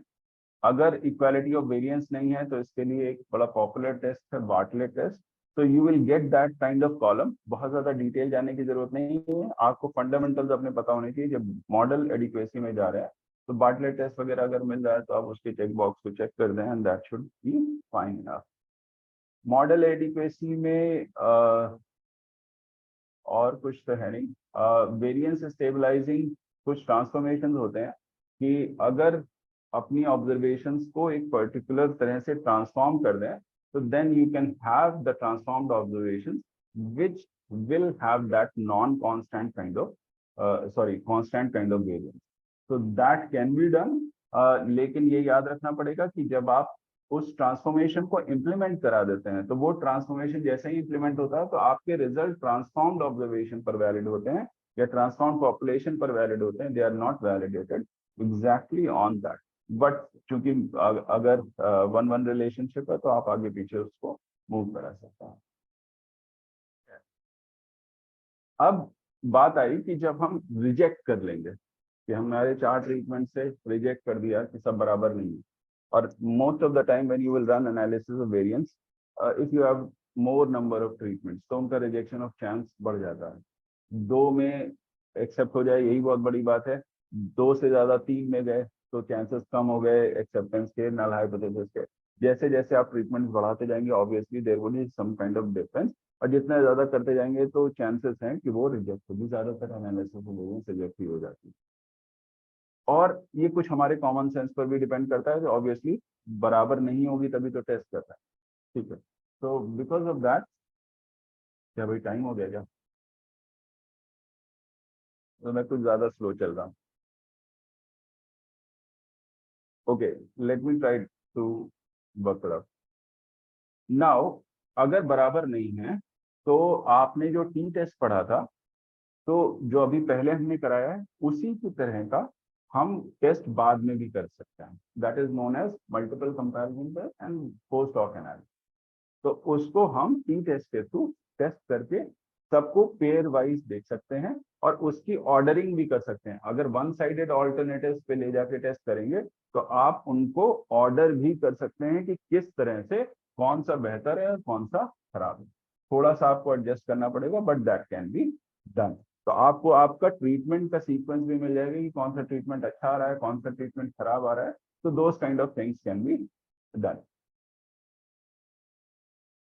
नाउ अगर आप कभी कभी ऐसा हो जाता है, this thing is slightly tricky, कि कभी कभी ये हो जाता है कि 2 ट्रीटमेंट्स का effect is equal to other 2 treatment. तो sometimes that thing is also of interest. तो इनको एक चीज बोलते हैं कंट्रास्ट, उनके थ्रू टेस्ट करते हैं। एसपीएसएस में इसकी फंक्शनैलिटी दी हुई है कि कंबाइंड इफेक्ट ऑफ 2 ट्रीटमेंट्स। भाई जब पढ़ा रहे हैं तो सपोज पेन एंड चॉक के साथ हम उसको हाइब्रिड मोड में भी इक्वेशन पढ़ा दें, and that then we can have 2 other treatments, and then also we can try to compare their efficacy. So that can also be done. This is known as testing via contrast, और इसको भी आप test कर सकते हैं SPSS analysis में। There is a function for contrast, वहां जाके अगर वैल्यूएशन पुट करेंगे, उनके कॉन्स्टेंट्स की वैल्यूएशन वहां पर पुट कर देंगे, it will give you the result. Contrast कुछ ऐसे होते हैं कि आप उनको जोड़ लें तो उनके कोफिशिएंट्स के सम 0 हो जाते हैं। तो जब आप यहाँ पर अगर कोफिशिएंट्स देखें तो μ1 का 1 है, इसका 1 है, तो 1 + 1 2, और यहाँ इन दोनों का -2 है, तो 2 - 2 बिकम 0। तो जो कोफिशिएंट्स हैं उनके कांस्टेंट्स जो भी हैं उनको अगर जोड़ेंगे तो उनका सम 0 आ जाना चाहिए।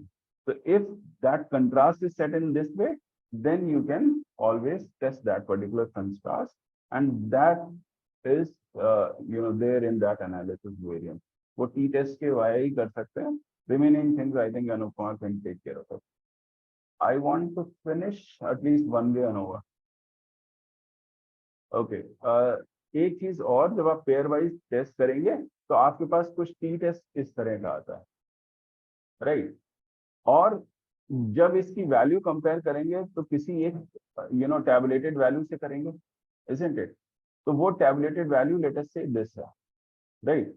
तो यहाँ पर हम ये जो कैलकुलेट कर रहे हैं that is known as Fisher's least significance difference, और वो लीस्ट सिग्निफिकेंस डिफरेंस सिर्फ इन दोनों के मीन को घटाया जाता है और वो ग्रेटर देन होगा इस टी अल्फा बाई 2 से, राइट? तो उसको राइट हैंड साइड पर ले जाएंगे तो उसके एमएससी से मल्टीप्लाई करना पड़ेगा या कि कुछ इस तरह से लिखना पड़ेगा। तो अब करना यह है कि अगर राइट हैंड साइड आपने फिक्स कर दिया है, अगर एन आई एन जे सब बराबर कर दीजिए, क्योंकि बैलेंस डिजाइन ले रहे थे तो हर ट्रीटमेंट में हम सेम नंबर ऑफ ऑब्जर्वेशन ले रहे हैं, तो 1/n वहां पर भी आएगा, दूसरे में भी 1/n आएगा, तो now that is 2/n, right? तो right hand side is actually fix. अब हमें सिर्फ ये करना है कि हमें पहले मीन का दूसरे के ट्रीटमेंट मीन से घटाना है, पहले का तीसरे से, पहले का चौथे से, दूसरे का तीसरे से, दूसरे का चौथे से और तीसरे का चौथे से। That's how you will form pairs and that's how you will test the their means pairwise. और इसको आप एलएसडी से कर सकते हैं और एक ऑनेस्ट सिग्निफिकेंट एचएसडी होता है उससे भी कर सकते हैं। तो those two procedures are there. कुछ रिजल्ट्स इस तरह से आएंगे कि आपके पास जब निकालेंगे तो एलएसडी की जो वैल्यू आएगी वो एक ही बार में आप निकाल लेंगे, दैट इज से 24.49, राइट? और जब आपने मीन्स का डिफरेंस निकाला तो सबके अलग अलग आए। अब इनकी अगर एब्सोल्यूट वैल्यू ले लीजिए तो सबकी एब्सोल्यूट वैल्यू 24 से बड़ी है, isn't it? तो every time you are actually rejecting, क्योंकि उससे बड़ा हो जा रहा है तो टेल की तरफ जा रहा है, isn't it? So that is what is happening and that's how you will test them pair wise. तो इसी से आप पता लगा पाएंगे कि कौन सा किससे बेहतर है। टू वे करके मैं खत्म कर देता हूं और इसकी एनालिसिस सिमिलर है, अनुपमा विल टेक इट, और वो कंसेप्ट एग्जैक्टली वैसे ही आएंगे जैसे एनोवा टेबल यहाँ बन रही है वहां बनेगी।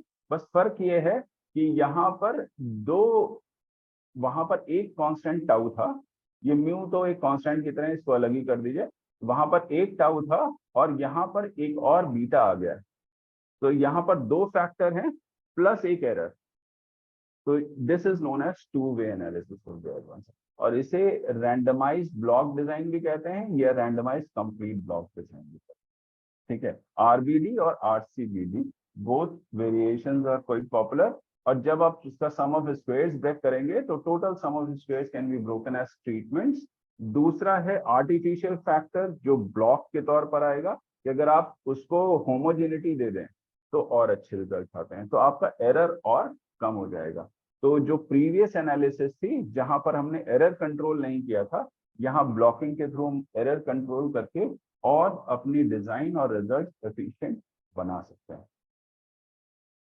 कुछ इस तरह की आपकी एनालिसिस और वेरिएंस टेबल आएगी जिसमें आपके पास एक ट्रीटमेंट आएगा, that is your factor 1, second factor is block, third factor is your error, और तीनों को ऐड करेंगे तो आपके पास टोटल आएगा। वैसे ही सम ऑफ स्क्वायर्स में पैटर्न फॉलो करेगा और दोनों में से एक एक घटा देंगे तो उनकी डिग्रीज ऑफ फ्रीडम आ जाएंगी। Total degrees of freedom n-1 है जो कि AB-1 है, और अगर इन दोनों को घटाएंगे तो ये वैल्यू आएगी। ये घटा के ही आई है, आप घटा के भी निकाल सकते हैं, इसमें फॉर्मूले में डायरेक्टली रख के भी निकाल सकते हैं। And then you have the mean sum of squares and then you have the calculated value. एक एग्जाम्पल के तौर पर दो फैक्टर्स हैं, एक रो वाइज ले लिया, एक कॉलम वाइज ले लिया, तो अब आपका डेटा सेट कुछ इस तरह का दिखेगा। तो you have one factor in row and another factor in column. तो कॉलम में आपके पास ब्लॉक्स हैं, now these are blocks that are homogeneous within themselves. तो इनमें जो यूनिट्स जा रही हैं वो सब एक तरह की और उनमें डिफरेंट ट्रीटमेंट्स हैं। तो यानी हम किसी ट्रीटमेंट को फेवर नहीं कर रहे हैं। अगर कोई ब्लॉक वीक है तो उसमें भी सारे ट्रीटमेंट जा रहे हैं, कोई ब्लॉक स्ट्रॉन्ग लोगों का है तो उसमें भी सारे ट्रीटमेंट्स जा रहे हैं। तो वी आर नॉट फेवरिंग और disfavouring any particular. So this becomes the analysis of variance. After doing this calculation, we will get to this result. Okay. Now, simply what we have to do is we have to check our p-value, और p-value के बाद की जो analysis है, तो p-value is low, then null hypothesis must go. अच्छा, block को test नहीं कर सकते हैं, अगर आप चाहें तो टेस्ट भी कर सकते हैं। हम ट्रीटमेंट में इंटरेस्टेड है तो सिर्फ ट्रीटमेंट को ही टेस्ट कर रहे हैं। Now once your null hypothesis is rejected, तो फिर आप पेयर वाइज टी टेस्ट लगाएंगे जो आपने एलएसडी से अभी करा है। तो आप सबको पेयर वाइज टेस्ट कर सकते हैं कौन से दो ट्रीटमेंट बराबर हैं या नहीं है, या उनमें से कौन सा बेहतर है। I will stop here, if anybody has any question.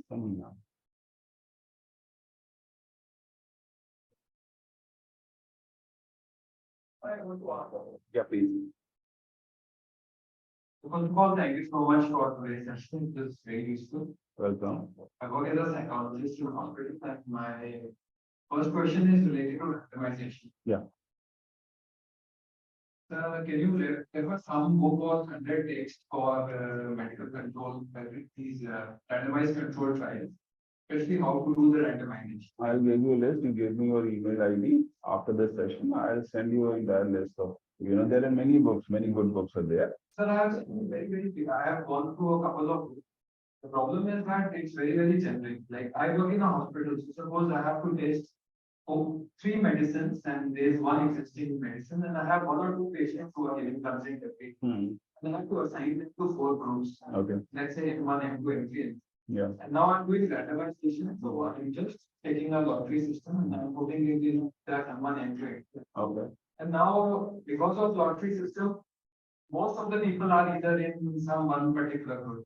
And one group is now less. Let's say in M4, there are very few people in that. So what does randomization say that? Do I have to, now when I put the chits, I have to remove those, that intervention, or is you should have, blocks have to be considered in such a way that you have, अगर balance design के ऊपर जा रहे हैं तो आपके पास बराबर होनी चाहिए। अनबैलेंस में जा रहे हैं तो unbalance block design is quite difficult. So that is not feasible from that standpoint. दूसरा प्रॉब्लम ये है कि उसकी रोबस्टनेस भी बहुत ज्यादा इफेक्ट होती है। जब आप बैलेंस डिजाइन में काम करते हैं तो थोड़े बहुत नॉन कांस्टेंट वेरिएंस और these kind of things are netted out. वो थोड़े बहुत डेविएशंस को झेल सकते हैं, assumptions वायलेशन, लेकिन अनबैलेंस डिजाइन में वो प्रॉब्लमैटिक है। तो if you are trying to go with unbalanced structure, then it is a difficult problem. I don't think any conventional text will address your problem. आपने उस दिन भी एक कोई लेयर उसके लिए आपने पूछा तो शायद इसी से लिंक था। no, this studies? Okay. We have lots of such trials. Unbalanced design case में we have to see for clinical trials whether we have that kind of solution. आपके पास number of observations भी less है, तो अगर less number of observation किसी एक particular block में डालते हैं तो सैम्पलिंग फ्लक्चुएशन भी बहुत ज्यादा हो। So from that standpoint, your results will not be very valid. I'm afraid you can do that particular thing, but that should be doable, but results won't be that valid. तो आप कम number of observation लेंगे, then that fluctuation will try to inflate the overall variation. तो अगर किसी और ने उस चीज को ट्राई किया, आप कुछ रिकमेंड कर रहे हैं, तो then it will be proper. So my second question is related to the results only. Suppose the results for these 4 interventions, the data is not normal, right? So it is positively skewed. So then which statistics you can apply here? There are other tests also, specific distributions also are there, because design of experiments are also being used in live testing of equipment also. So that can be looked into, क्योंकि survival और life testing वो hand in hand. तो technically तो survival जैसे जैसे लोगों का survival होता है वहाँ लोग आ जाते हैं, मशीन्स में वो रिलायबिलिटी के कंसेप्ट में जाता है, तो reliability of machines gate decrease. So now you have positively skewed kind of situation where you have to apply that analysis of area. या तो ट्रांसफॉर्मेशन के थ्रू आप कुछ हेल्प हो जाए, we can see to that for that you may have to seek assistance. That via certain transformations, if you can have that symmetry about that normality, then that can be applicable, or you can go for a specific tool. तो उसके लिए आपका data देखना पड़ेगा that whether it fits to a certain type of distribution where you have that system. So my last question is related to, sir, you mentioned three things: randomization, replication, and Local control. The local control, for that we have to apply some tests like chi-square test, just to show that. No, not really. जो ये local control का concept है that the unit should be uniform within themselves. So there is a concept called uniformity trials, and that has to be followed, right? So uniformity trials करते हैं, and then we try to assess whether all the units are on the same footing. तो जैसे आप humanities में ले लें, it is something very rare. Agricultural experiments में जैसे खेत होते हैं तो वहां पर बीज डाल के देख लेते हैं कि सब में बराबर पैदावार हो रही है, then we try to draw the boundary. Here you will have to administer some kind of a drug, and then you have to see the efficacy all on the same footing. So whether they are behaving in a similar fashion, then you can draw them into different groups, and that's how you will try to make the block. तो uniformity trials को भी आपको थोड़ा सा tweak करना पड़ेगा अपने साथ. Thank you. या please. There are two parts. Regarding sampling, if you say, and if I can recollect correctly, that from a given set of people, and then you produce some chips, and then take those chips, then it will make it random. Yeah. Whereas I recollect another, or perhaps from David Axel, he was citing this example of American poll testing or exit poll kind of thing. So there are two parties, Republican and Democrats. So those poll pundits or pollsters, they did some sampling and all, and they predicted that Republican is coming with a landslide victory. Actual the result है the opposite है, वो Democrat got landslide victory और Republican तो wash out. Then the analysis goes like this, that how the pollsters did the sampling, they did telephonical. And here is the problem, that telephone sampling was not correct because you are leaving a set of people who are not listed in the directories. तो शायद वो random नहीं हो पाया, और वो शायद ये random है ही नहीं. हाँ, random नहीं होगा. That is what David Axel concluded. That is the one part. The second question that I am trying to connect with my current. I am still confused how you are connecting it to the chip thing. अगर मान लीजिए कि जिस तरह से उन लोगों ने टेलीफोनिक सर्वे किया और उनका वो चिट्स लग लेते और चिट्स भी निकाल लेते, even that would have not made it random. It would remain not random no matter whether you take out chicks or not chicks, because the starting point is itself wrong.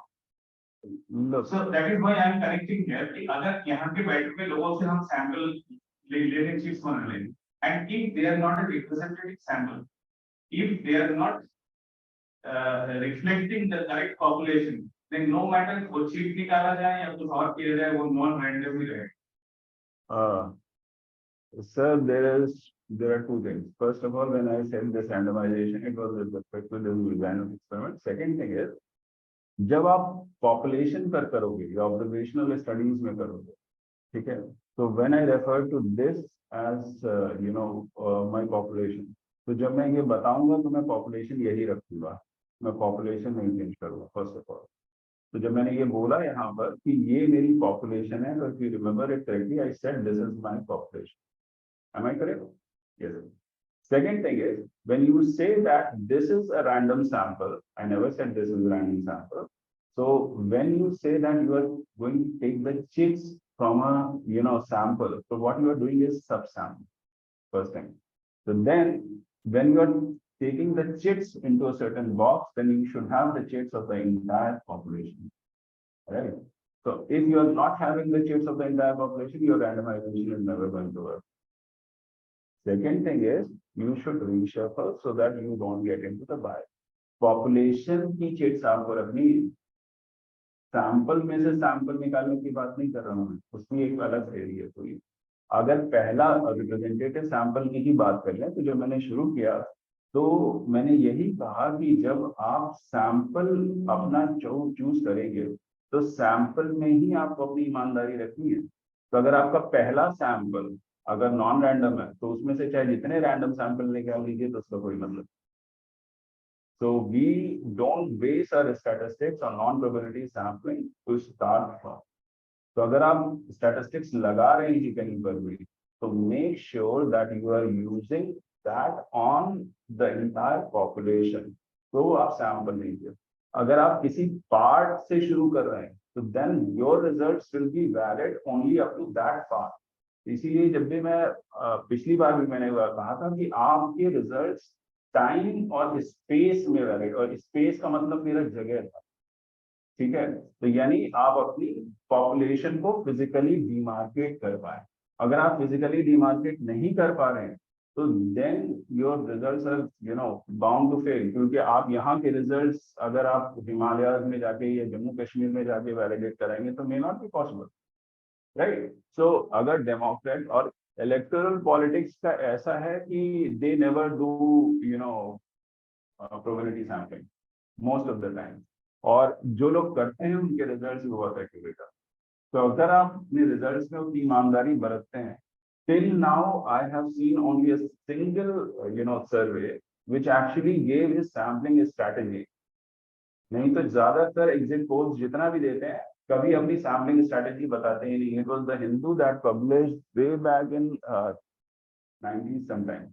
So they have given a one big sampling strategy that how they divided the whole India into, if they use the multi-stage kind of sampling strategy, they divided India into states, states into districts, and that's how they came to a final subsample of that went into last, and that was a good result. तो ज्यादातर ऐसे exit polls में इस तरह की बेईमानी चलती है, और अपने आप ही ऐसा ही होता है। आप एग्जिट पोल देख लीजिए कितनी भी गलत होता है। So that means most of the sample, आप जब सैंपल ले रहे हैं तो सैंपल इज द एसेंशियल की इंग्रेडिएंट टू योर एनालिसिस। तो अगर आपका की इंग्रेडिएंट ही गड़बड़ हो गया तो खाना तो खराब होना ही है आपका। तो अगर आपने जब सैंपल से शुरू किया, अगर वो सैंपल ही गलत है तो उसका आप कुछ कर नहीं सकते। अगर मुझे चाहिए कि सपोज इन इंडियन सिनेरियो, अगर मैं बसपा को जिताना चाहता हूं तो मैं बसपा के समर्थकों को ज्यादा रखूंगा कमरे में, I will take my sample. तो obviously my initial premise is flawed. तो अगर मेरे दिमाग में ही कोई प्री कंसीव नोशन है तो वो गलत रिजल्ट देगा ही देगा। आज की जो समस्या थी कि वो सब सैम्पलिंग की बात थी, और उन्होंने जो पहला सैंपल लिया वही नॉन रैंडम था, तो वहां पर आप स्टैटिस्टिक्स नहीं लगा सकते। And coming to the second part of it, my current research interest is like sustainability. Yeah. Joshi मठ और इस तरह के इसमें कर रहे हैं कुछ, उसमें ये है कि hydro power will make more pollution and make less carbon neutral. उसके ऊपर गवर्नमेंट की भी स्ट्रेटेजी है कि instead of coal power thermal power to है।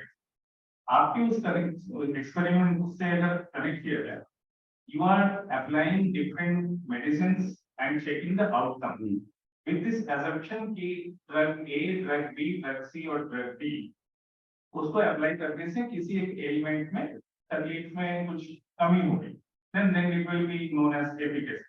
Whereas कम भी हो सकती है, मार्क्स बढ़ भी सकते हैं, so it can increase or decrease. Yeah, obvious. But here the complication is hydropower से pollution तो कम होगा if pollution is the dependent variable, लेकिन हाइड्रो पावर के यूसेज से वहां अर्थक्वेक और वो सब आ रहा है, तो there is a side effect. So possibly the dependent variable is not single, there are multiple outcomes. Obviously. तो यहाँ पर भी ड्रग के केस में हो सकता है कि जो मेन तकलीफ है उसको कम कर दें। जैसे फॉर एग्जाम्पल सैरिडोन से हेडेक तो कम होता है, लेकिन हार्ट पे इफेक्ट होता है। Then you have to add certain other factors also into your model. That's what is the problem. तो इस रैंडम एक्सपेरिमेंट और रैंडमाइज्ड एक्सपेरिमेंट में वो चीजें इंक्लूड हैं कि ड्रग के एफिकेसी के साथ साथ साइड इफेक्ट्स को कनेक्ट कर रहा है कि नहीं कर रहा? कर सकते हैं, आप फैक्टर्स को इंक्लूड कर सकते हैं, so that it can take care of it. अब साइड इफेक्ट्स तो आपको बहुत दिन बाद देखने को मिलेंगे, ठीक है। एज सच साइड इफेक्ट्स तो आप डायरेक्टली तो नहीं मेजर कर सकते at the time of administrating the drug. अगर उसका डायरेक्ट कोई साइड इफेक्ट है वही आपको देखने को मिलेगा। You are talking about long-term side effects, I guess. So long-term side effects you won't be able to. For that you have to, some kind of spatio-temporal kind of analysis should be there. जो space और time के साथ चले, and then you are trying to have that kind of data. तो वैसा data इकट्ठा कर पाना अपने आप में चैलेंज है. तो अगर है तो then there are. So if you have that kind of data, I'm not trying to tackle those kind of problems over here. So my simple problem was that if you have different set of things, then you're trying to just compare them. Spatio-temporal analysis is something different. और long term effects के लिए आप कई सारे ऐसे tools का इस्तेमाल कर सकते हैं. That is a good problem that you are working on, but still that won't technically fall into this effort, क्योंकि लॉन्ग टर्म इफेक्ट यहाँ नहीं देखा है. यहाँ आपने एडमिनिस्टर किया और उससे रिकॉर्ड कर लिया. So it is a, you know, kind of a single point of time study. Yeah, cross-sectional कह सकते हैं. टाइम सीरीज, देखिए time series has its own different set of problem. जब आप ऑब्जर्वेशनल स्टडीज और डिजाइनिंग को मिक्स करते हैं, then it becomes problem. Your problem is that you are trying to mix both of them. So you are basically focusing on observational study and you are trying to design it, isn't it? So it may not be exactly possible. हो सकता है किसी ने किया हो, but I am not aware of. लेकिन time aspect को you know capture करना, उसके लॉन्ग टर्म इफेक्ट को डिजाइन करना, तो that is a altogether different ball. Spatio temporal analysis में कुछ चीजें कर सकते हैं, लेकिन that too there are a certain restriction whether you would be able to design it or not. I haven't done. तो वो कहाँ नहीं जा सकता, क्योंकि आप ऑब्जर्वेशनल स्टडी को लेके चल रहे हैं and then you have to think of ways. अभी हर जगह हमारी डिजाइन ऑफ एक्सपेरिमेंट काम नहीं करती. Basically we are using that in industry, in agriculture and various other places where you can control the environment. यहाँ पर environment का control is very important. और जहाँ आप बात कर रहे हैं, so their control of environment is next to impossible. So when you have factors which cannot be controlled, so then designing becomes a challenge, right? So at maximum you can have a time, spatial time, temporal kind of you know data, and then you can perform those kind of, so that you can get to certain conclusion.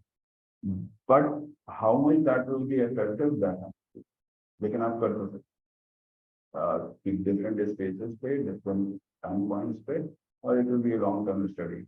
You can try for a good project from that standpoint. It is a good study, but it will require quite a numerous of resources. So unless and until you will have those resources, it will be difficult. क्योंकि आपका जो हमारा पहाड़ी क्षेत्र है, वो काफी जगहों पर ये चीज एलिवेट सकती है, especially from going from this Uttarakhand area and up to the northeast. The hilly areas in northeast are very, you know, fragile also. They have these kind of, you know, plants, but they're not delivering that kind of result. तो वो सारी चीजें हैं, तो वो आप देख सकते हैं कि कैसे आप अपनी स्टडी को बढ़ा